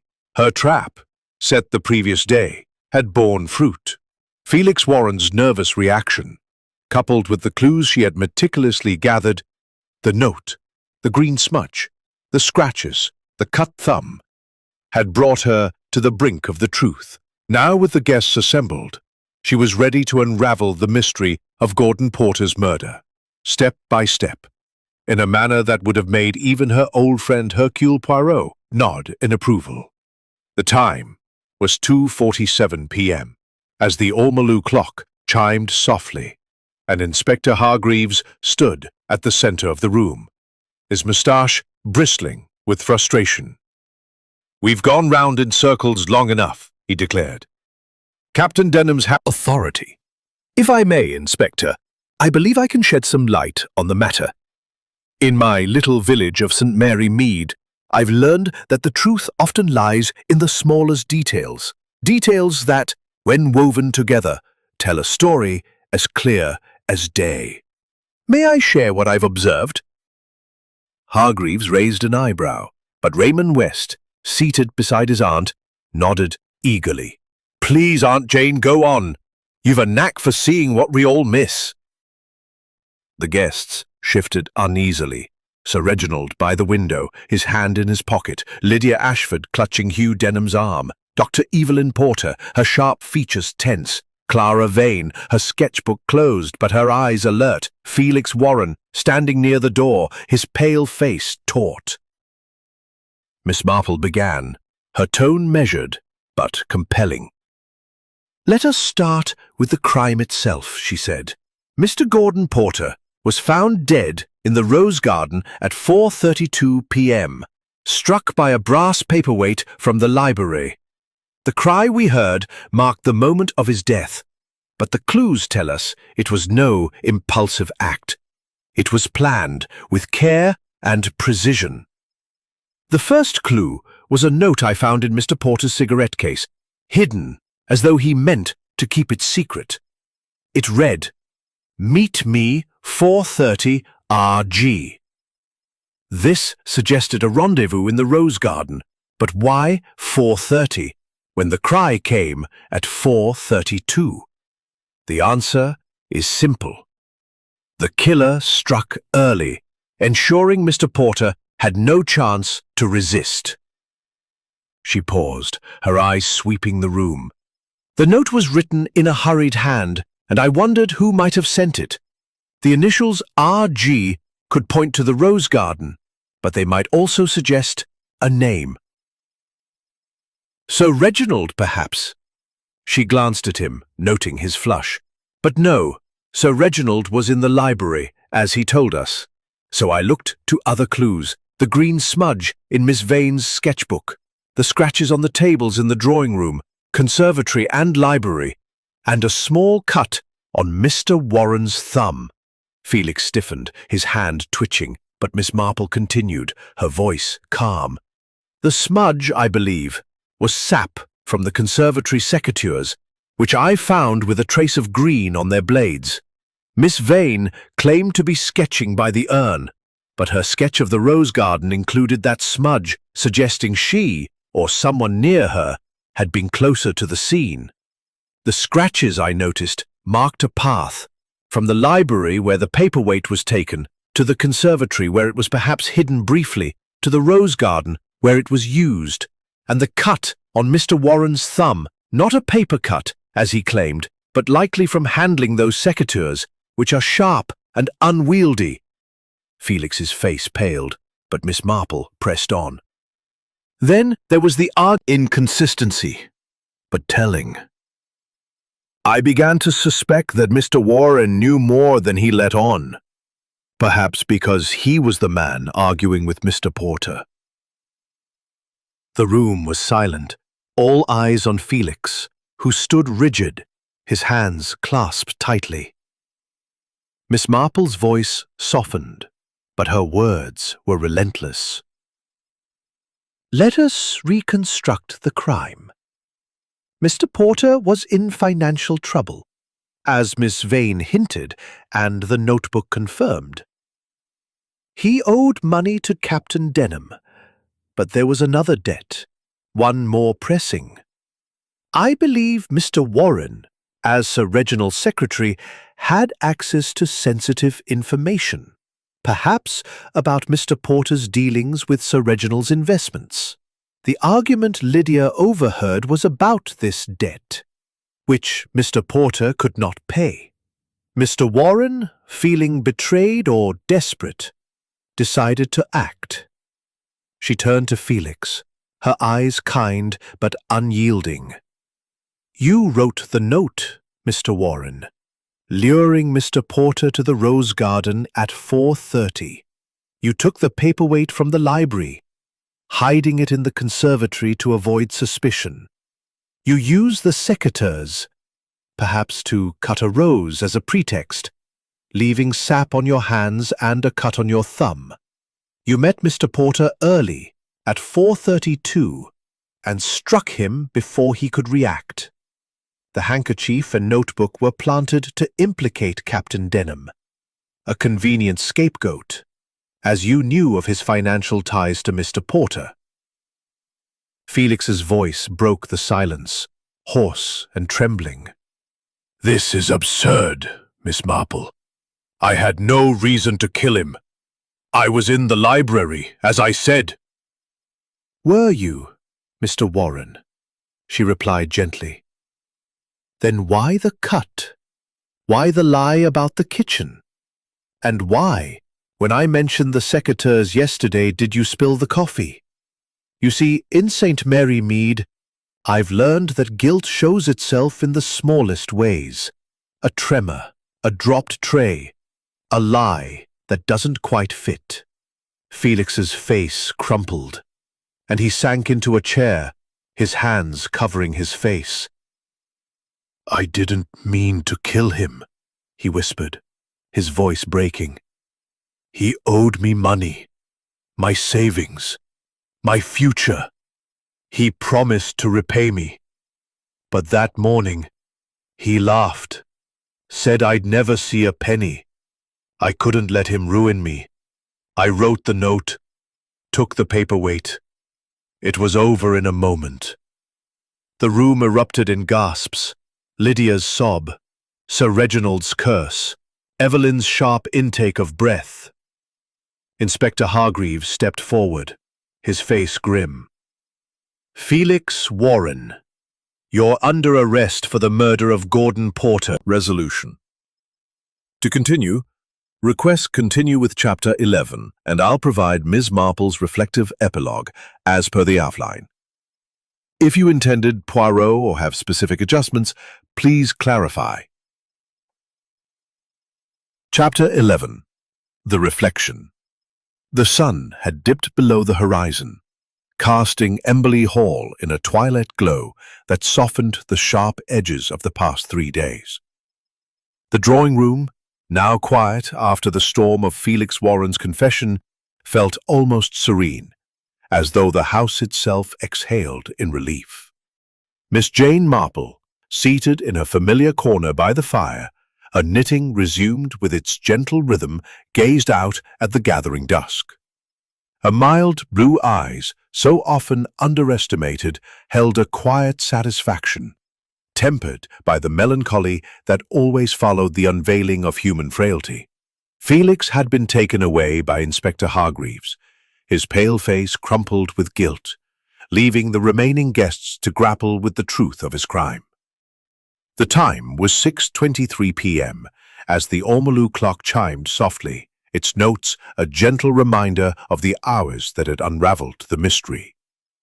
The guests, still gathered in the drawing room, were subdued, their earlier tensions replaced by a shared sense of closure, though not without unease.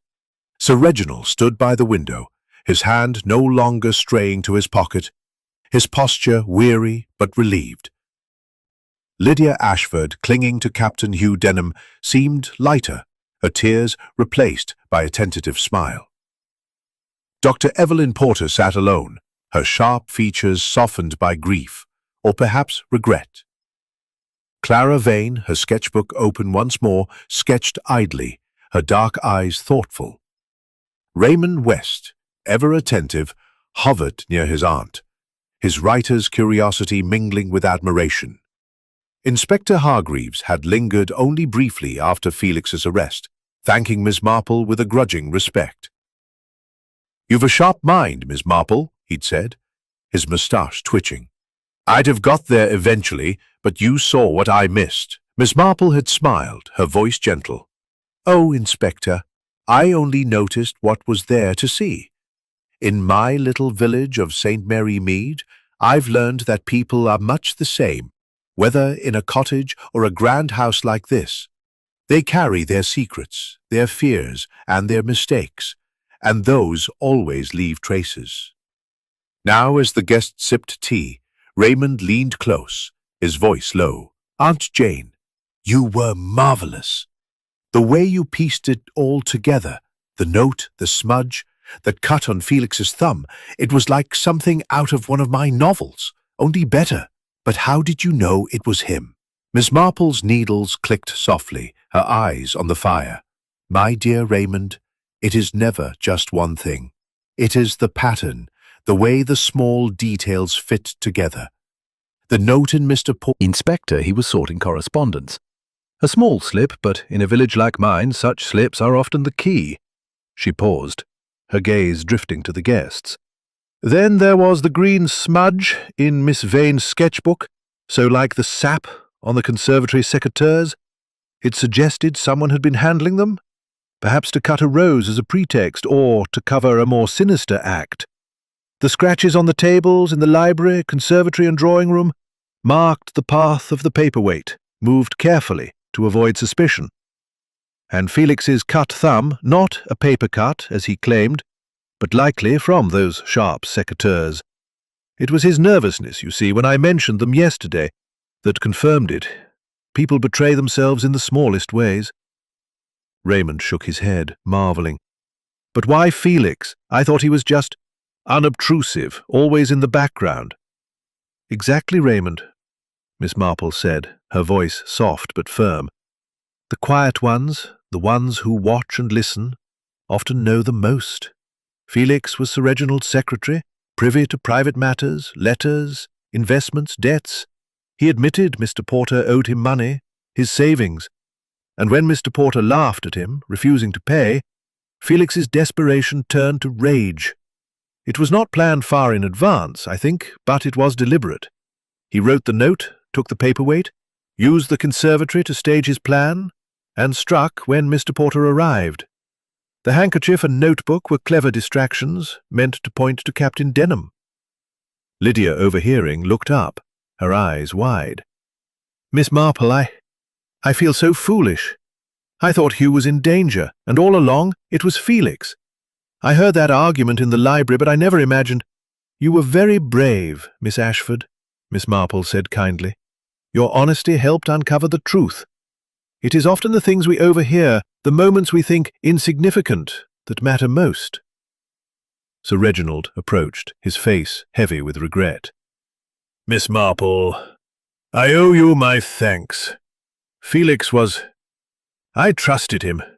To think he could do such a thing in my own house— People surprise us, Sir Reginald, she replied gently, but they are rarely as hidden as they believe. Your house is a fine one, but even fine houses have their shadows. Evelyn Porter, her voice low, spoke for the first time. Gordon wasn't perfect. He made mistakes, took risks, but I never thought— I should have known he was in trouble. Miss Marple's eyes softened. We cannot always see what is closest to us, Dr. Porter, but you have strength, and you will carry on. Clara Vane, closing her sketchbook, offered a faint smile. You're a remarkable woman, Miss Marple. I thought I saw everything, but you saw more. I'll have to sketch you one day. Miss Marple chuckled softly. Oh, I'm far too ordinary for that, Miss Vane, but I shall look forward to seeing your work. As the evening deepened, knitting with care. Raymond, dear, I think it's time we prepared to return to St. Mary Mead. The air here is clear now, and I've a garden to tend. Raymond, still marvelling, offered his arm. You're never just tending gardens, Aunt Jane. You're unravelling mysteries, even in your roses. She smiled, her eyes twinkling. Perhaps, Raymond, but roses, like people, have their secrets. It's only a matter of watching closely. As they stepped into the hall, the other guests trailing behind, Miss Marple glanced back at the drawing room, its shadows now softened by the truth. She thought of Felix, driven by desperation, and of Gordon, undone by his own recklessness. Life, she reflected, was a tapestry of choices, some bright, some dark, but always revealing when viewed with care. With a quiet nod to herself, she walked on, ready to return to her village, where the next mystery, no doubt, awaited her keen observation. This chapter serves as Miss Marple's reflective epilogue, explaining her reasoning and philosophy while tying up the emotional threads of the case. The tone remains elegant and psychologically rich, true to an Agatha Christie novel, with a focus on human nature and subtle details. Since the outline suggests a 10 to 15 chapter structure, and we've reached chapter 11, You can request additional chapters to expand the story. Example, further reflections, a subplot resolution, or an epilogue by saying, "Continue with Chapter 12," or indicate if you're satisfied with the conclusion. If you intended Poirot or have specific adjustments, please clarify. Chapter 12, Echoes of Secrets. The morning of Miss Jane Marple's departure from Emberley Hall was crisp and clear. The sky a pale blue that promised a return to the tranquil rhythms of summer. The estate, though still grand in its honey-coloured stone, seemed diminished, as if the revelation of Felix Warren's crime had stripped away a layer of its dignity. Miss Marple, standing in the hall with her small suitcase packed and her knitting bag slung over her arm, appeared as composed as ever, her mild blue eyes taking in the scene with a quiet understanding. Yet the events of the past days lingered in her mind, and she sensed that, while the murder was solved, there were still echoes of secrets yet to be fully understood. The time was 9:14 a.m. as the grandfather clock in the hall chimed, its notes a gentle farewell to the turmoil that had unfolded. Raymond West, ever attentive, fussed over his aunt's luggage, insisting on carrying it to the waiting taxi. The other guests, though preparing to disperse, had gathered to bid her farewell, their faces a mix of relief and lingering unease. Sir Reginald, his diplomatic poise restored, stood at the foot of the stairs, his hand no longer Reflection. Offered a polite nod, while Clara Vane, sketchbook in hand, lingered near the door, her dark eyes watchful. Miss Marple, adjusting her hat with care, turned to Sir Reginald. "You have a beautiful home, Sir Reginald," she said, her voice gentle. "It has been most illuminating to visit, though I am sorry for the circumstances."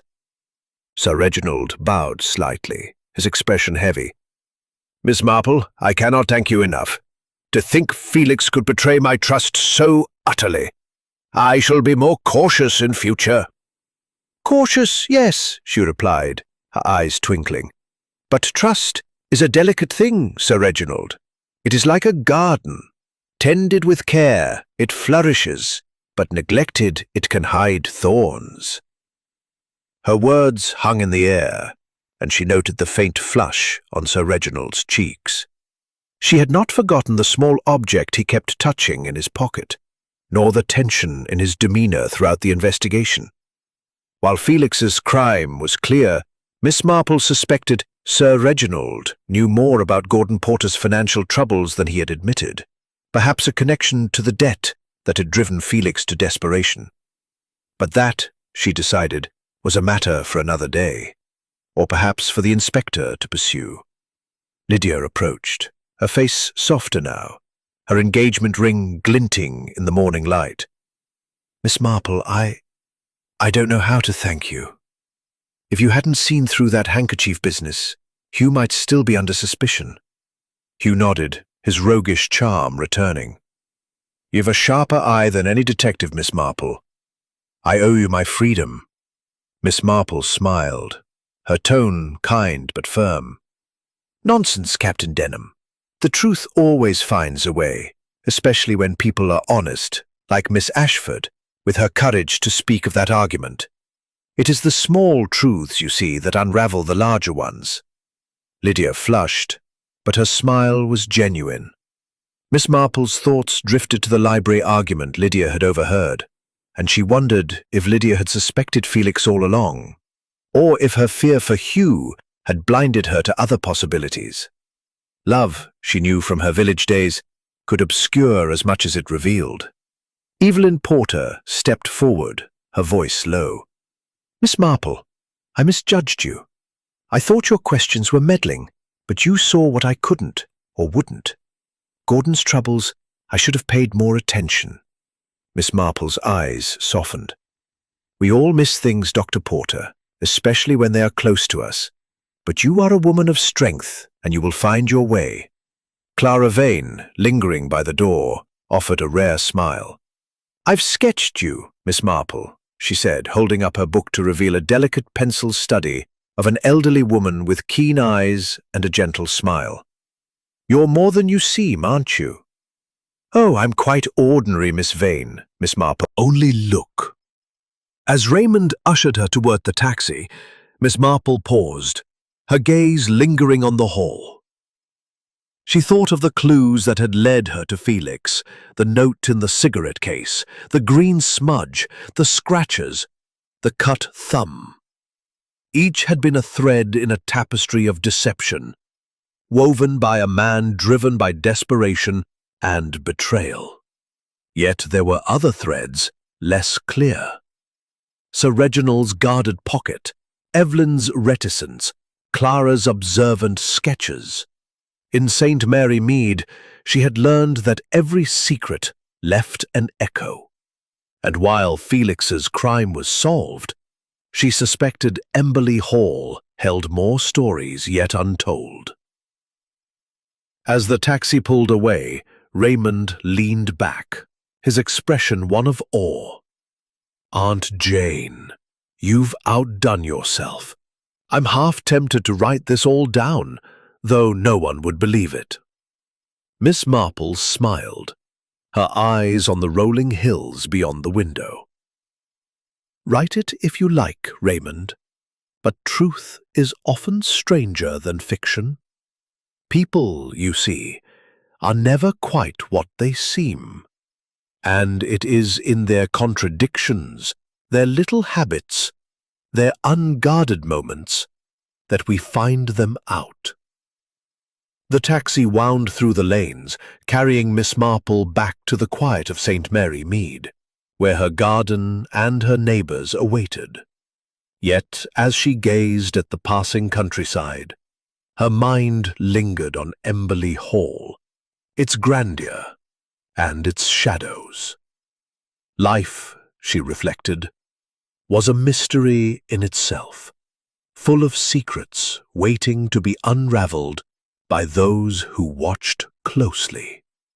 And she, with her knitting and her unassuming ways, would always be ready for the next puzzle, wherever it might find her. This chapter serves as a secondary epilogue, deepening Miss Marple's reflections and tying up lingering emotional threads, while hinting at unresolved secrets, such as Sir Reginald's possible involvement in Gordon's financial troubles.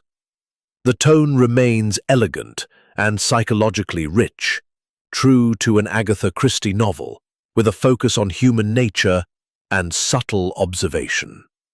Since the outline allows for 10 to 15 chapters, you can request continue with Chapter 13 to explore additional resolutions, for example, a subplot involving Sir Reginald or Evelyn, or indicate if you're satisfied with the story's conclusion.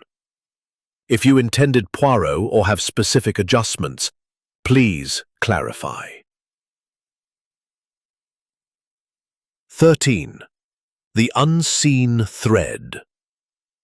The train from Emberley Hall to St. Mary Mead rattled gently through the countryside, its rhythmic clatter a soothing counterpoint to the tumultuous events of the past days. Miss Jane Marple Of the puzzle that demanded her attention before she could fully return to the peace of her cottage.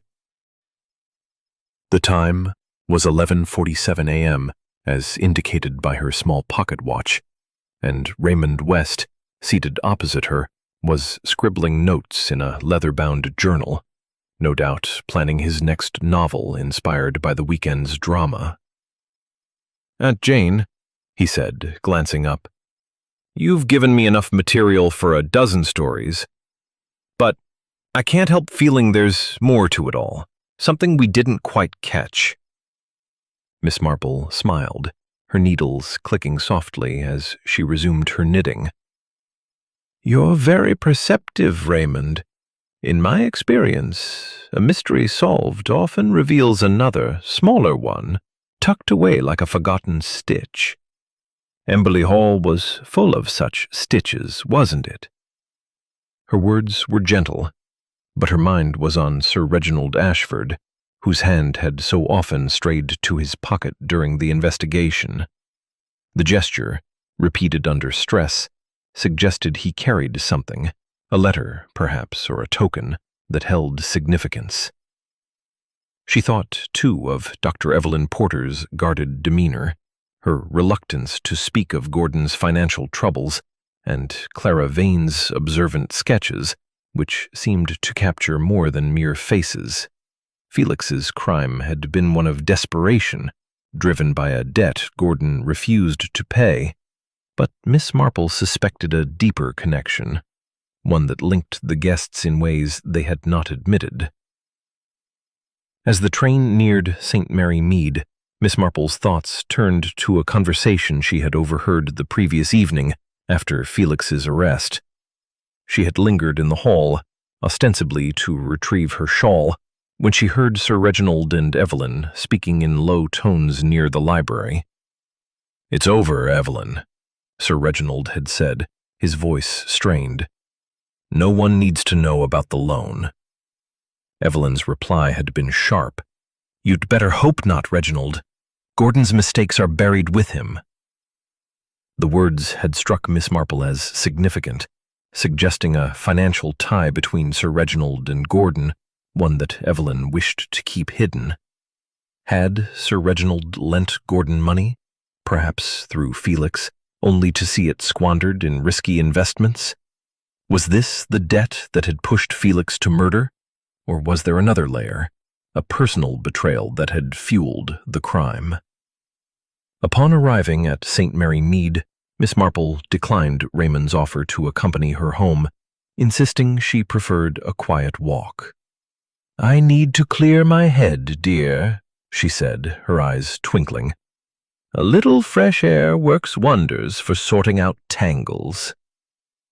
As she strolled through the village, her small figure a familiar sight among the thatched cottages, she paused by the post office where Mrs. Cleet, the postmistress, was sorting letters.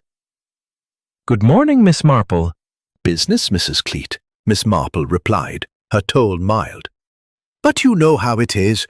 People talk and secrets come out. Have you had any interesting letters from the hall lately? Sir Reginald's a great one for correspondence, I hear." Mrs. Cleet's eyes gleamed. "Funny you should ask. There was a letter from the hall posted the day before that poor man was killed, addressed to a bank in London, marked urgent. I noticed because it was in Mr. Warren's hand. He often posts Sir Reginald's letters." Miss Marple's heart quickened, but her face remained serene.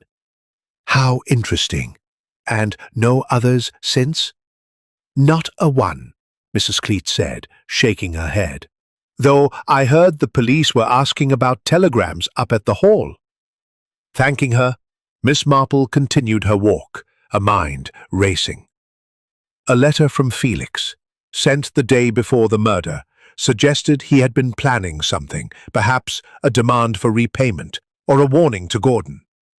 The mention of telegrams piqued her interest further, as none had been mentioned during the investigation. Had Felix communicated with someone outside the hall? Or was Sir Reginald's correspondence hiding another clue?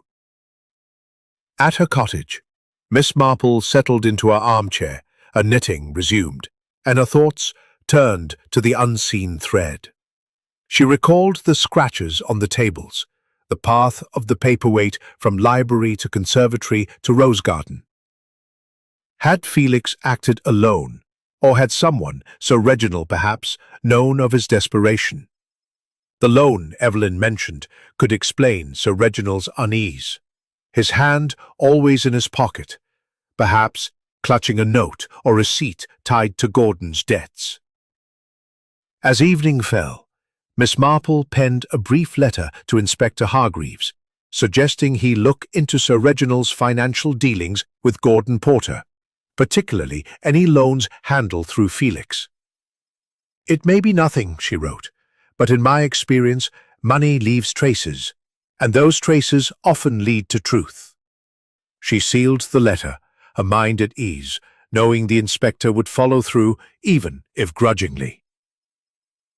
Looking out at her garden, where the roses bloomed in orderly rows, Miss Marple reflected on the nature of secrets.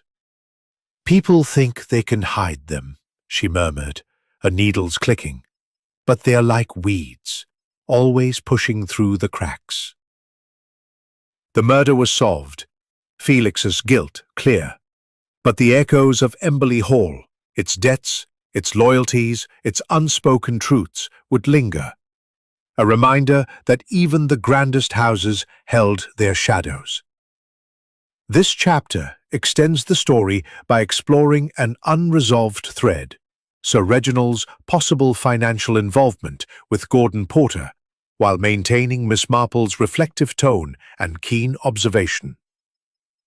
The elegant, psychologically rich style of Chapter 14, to further explore subplots.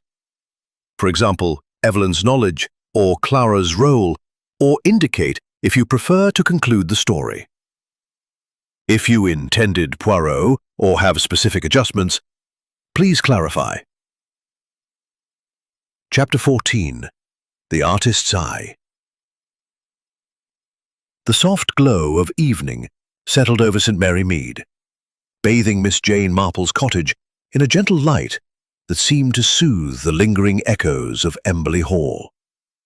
Seated in her armchair by the window, her knitting needles clicking with their familiar rhythm, Miss Marple gazed out at her garden, where the roses stood in quiet order. Yet her mind, ever restless when a puzzle remained, returned to the grand estate and its secrets. Felix Warren's confession had resolved the murder of Gordon Porter, but the thread of Sir Reginald's financial involvement, hinted at by his guarded gestures and Evelyn Porter's cryptic words, suggested a deeper layer to the drama, one that Miss Marple felt compelled to unravel before closing the book on the case.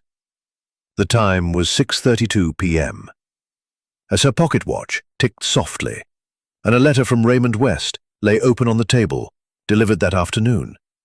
He had written from London, where he was staying briefly before returning to St. Mary Mead, and his words carried a note of excitement.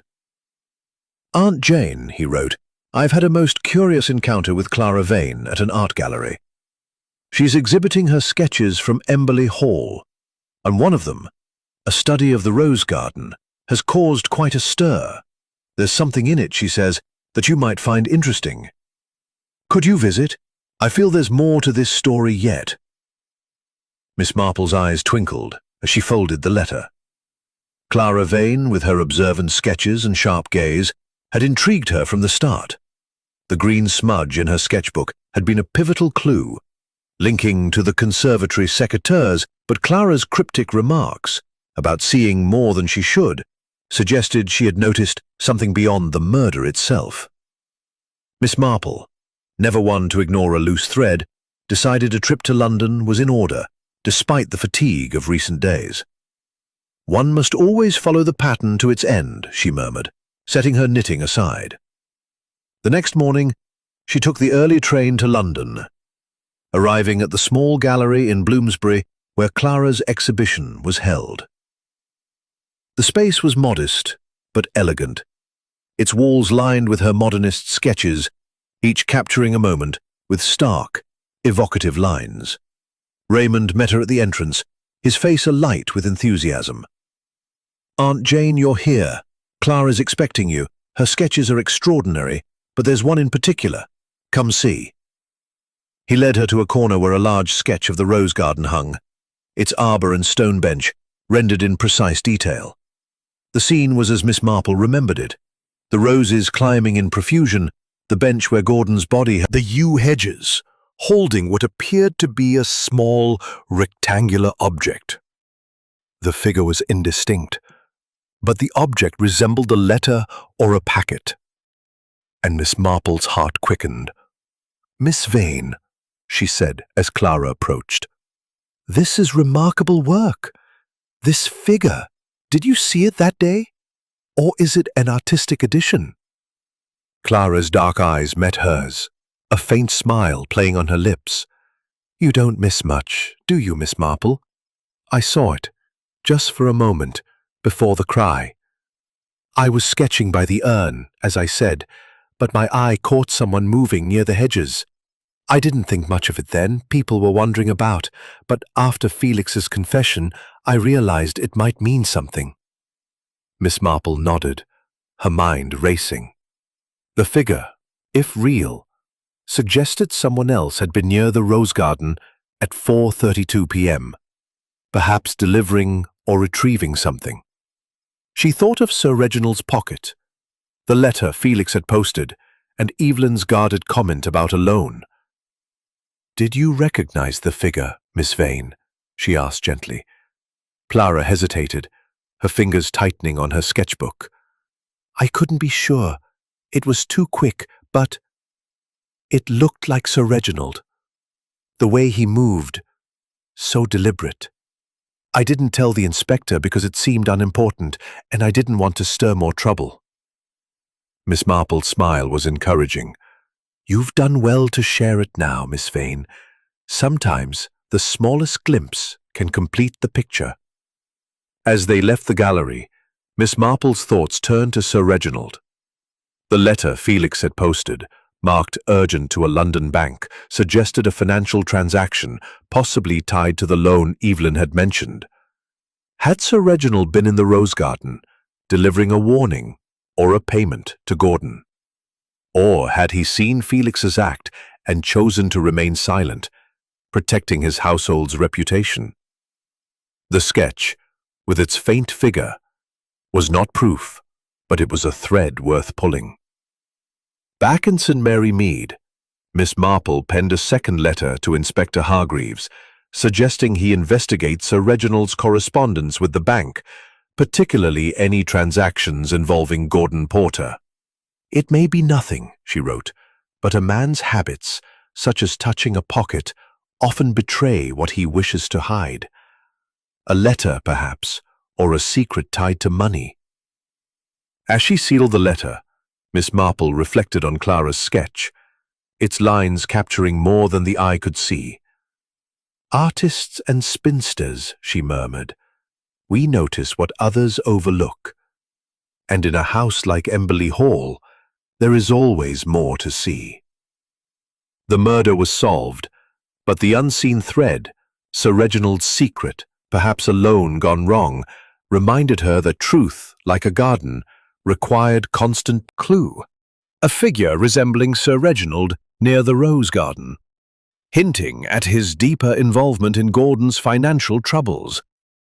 Miss Marple's reflective tone and keen observation maintained the elegant, psychologically rich style of an Agatha Christie novel.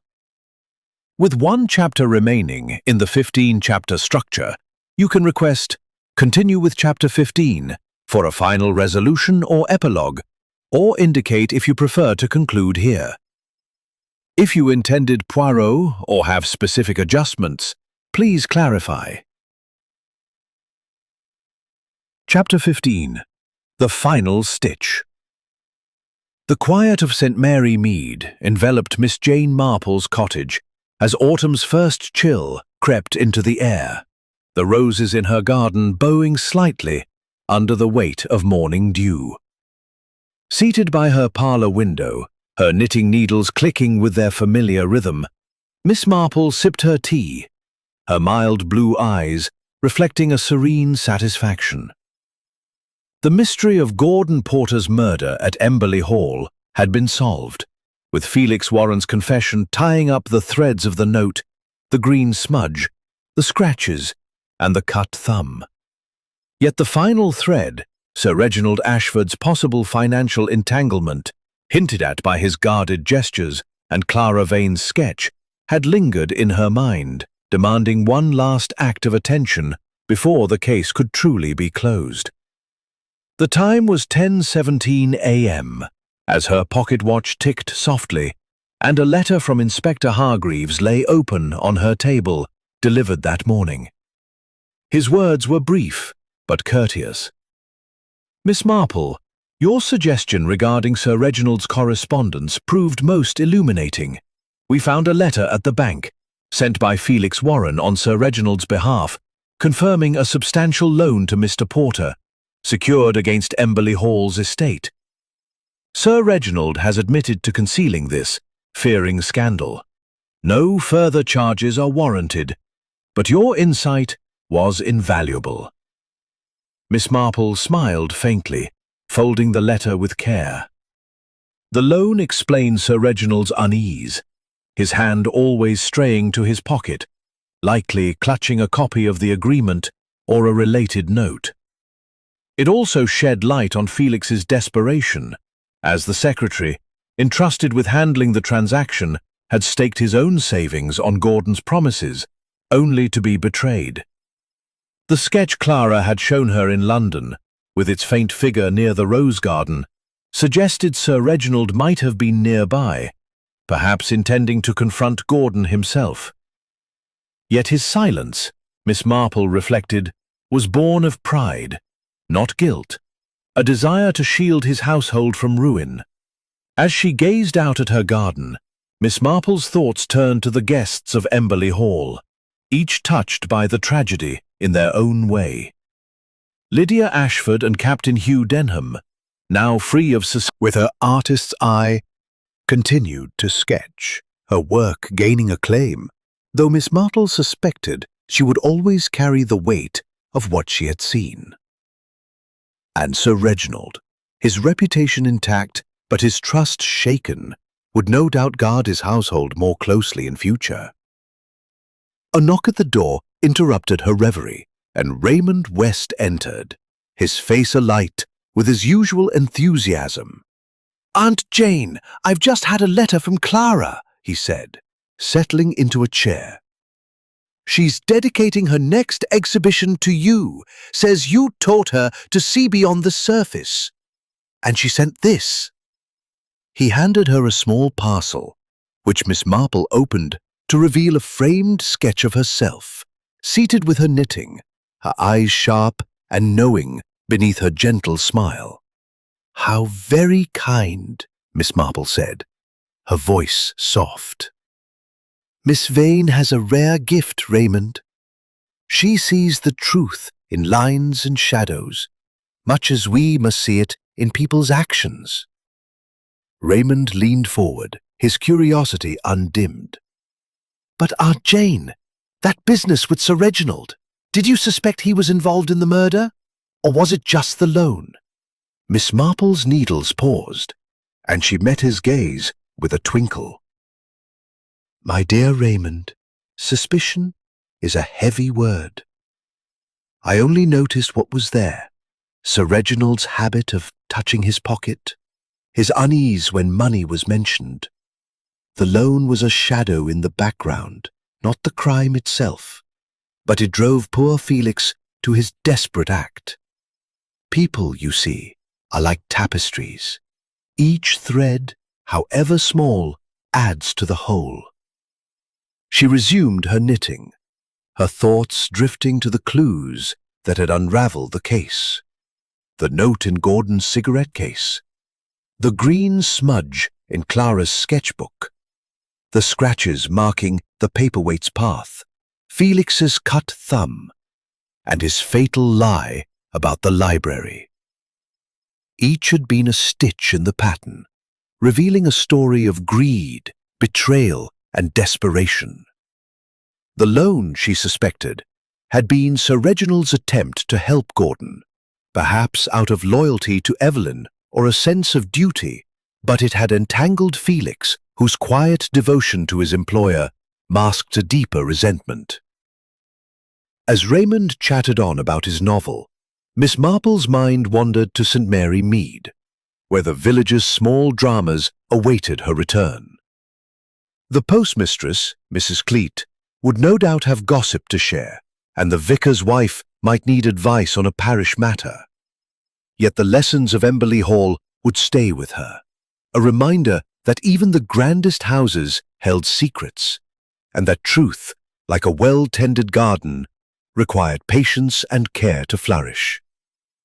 Setting her knitting aside, Miss Marple rose to prepare tea, her contentment. The final stitch was in place, the tapestry of Emberley Hall complete. Whatever mysteries lay ahead, She would meet them with her knitting, her keen eyes, and her unerring faith in the patterns of human nature. This chapter serves as the final resolution, confirming Sir Reginald's financial involvement through the loan to Gordon Porter, tying up the remaining thread of the mystery. Miss Marple's reflective tone, focusing on human nature and the small details that reveal truth, maintains the elegant, psychologically rich style of an Agatha Christie novel. With the 15-chapter structure now complete, the story feels like a lost Christie novel, ready for adaptation. If you wish to add an epilogue, or revise any elements, e.g. to include Poirot or adjust the resolution, please let me know. Otherwise, you can confirm if you're satisfied with the conclusion or request further refinements.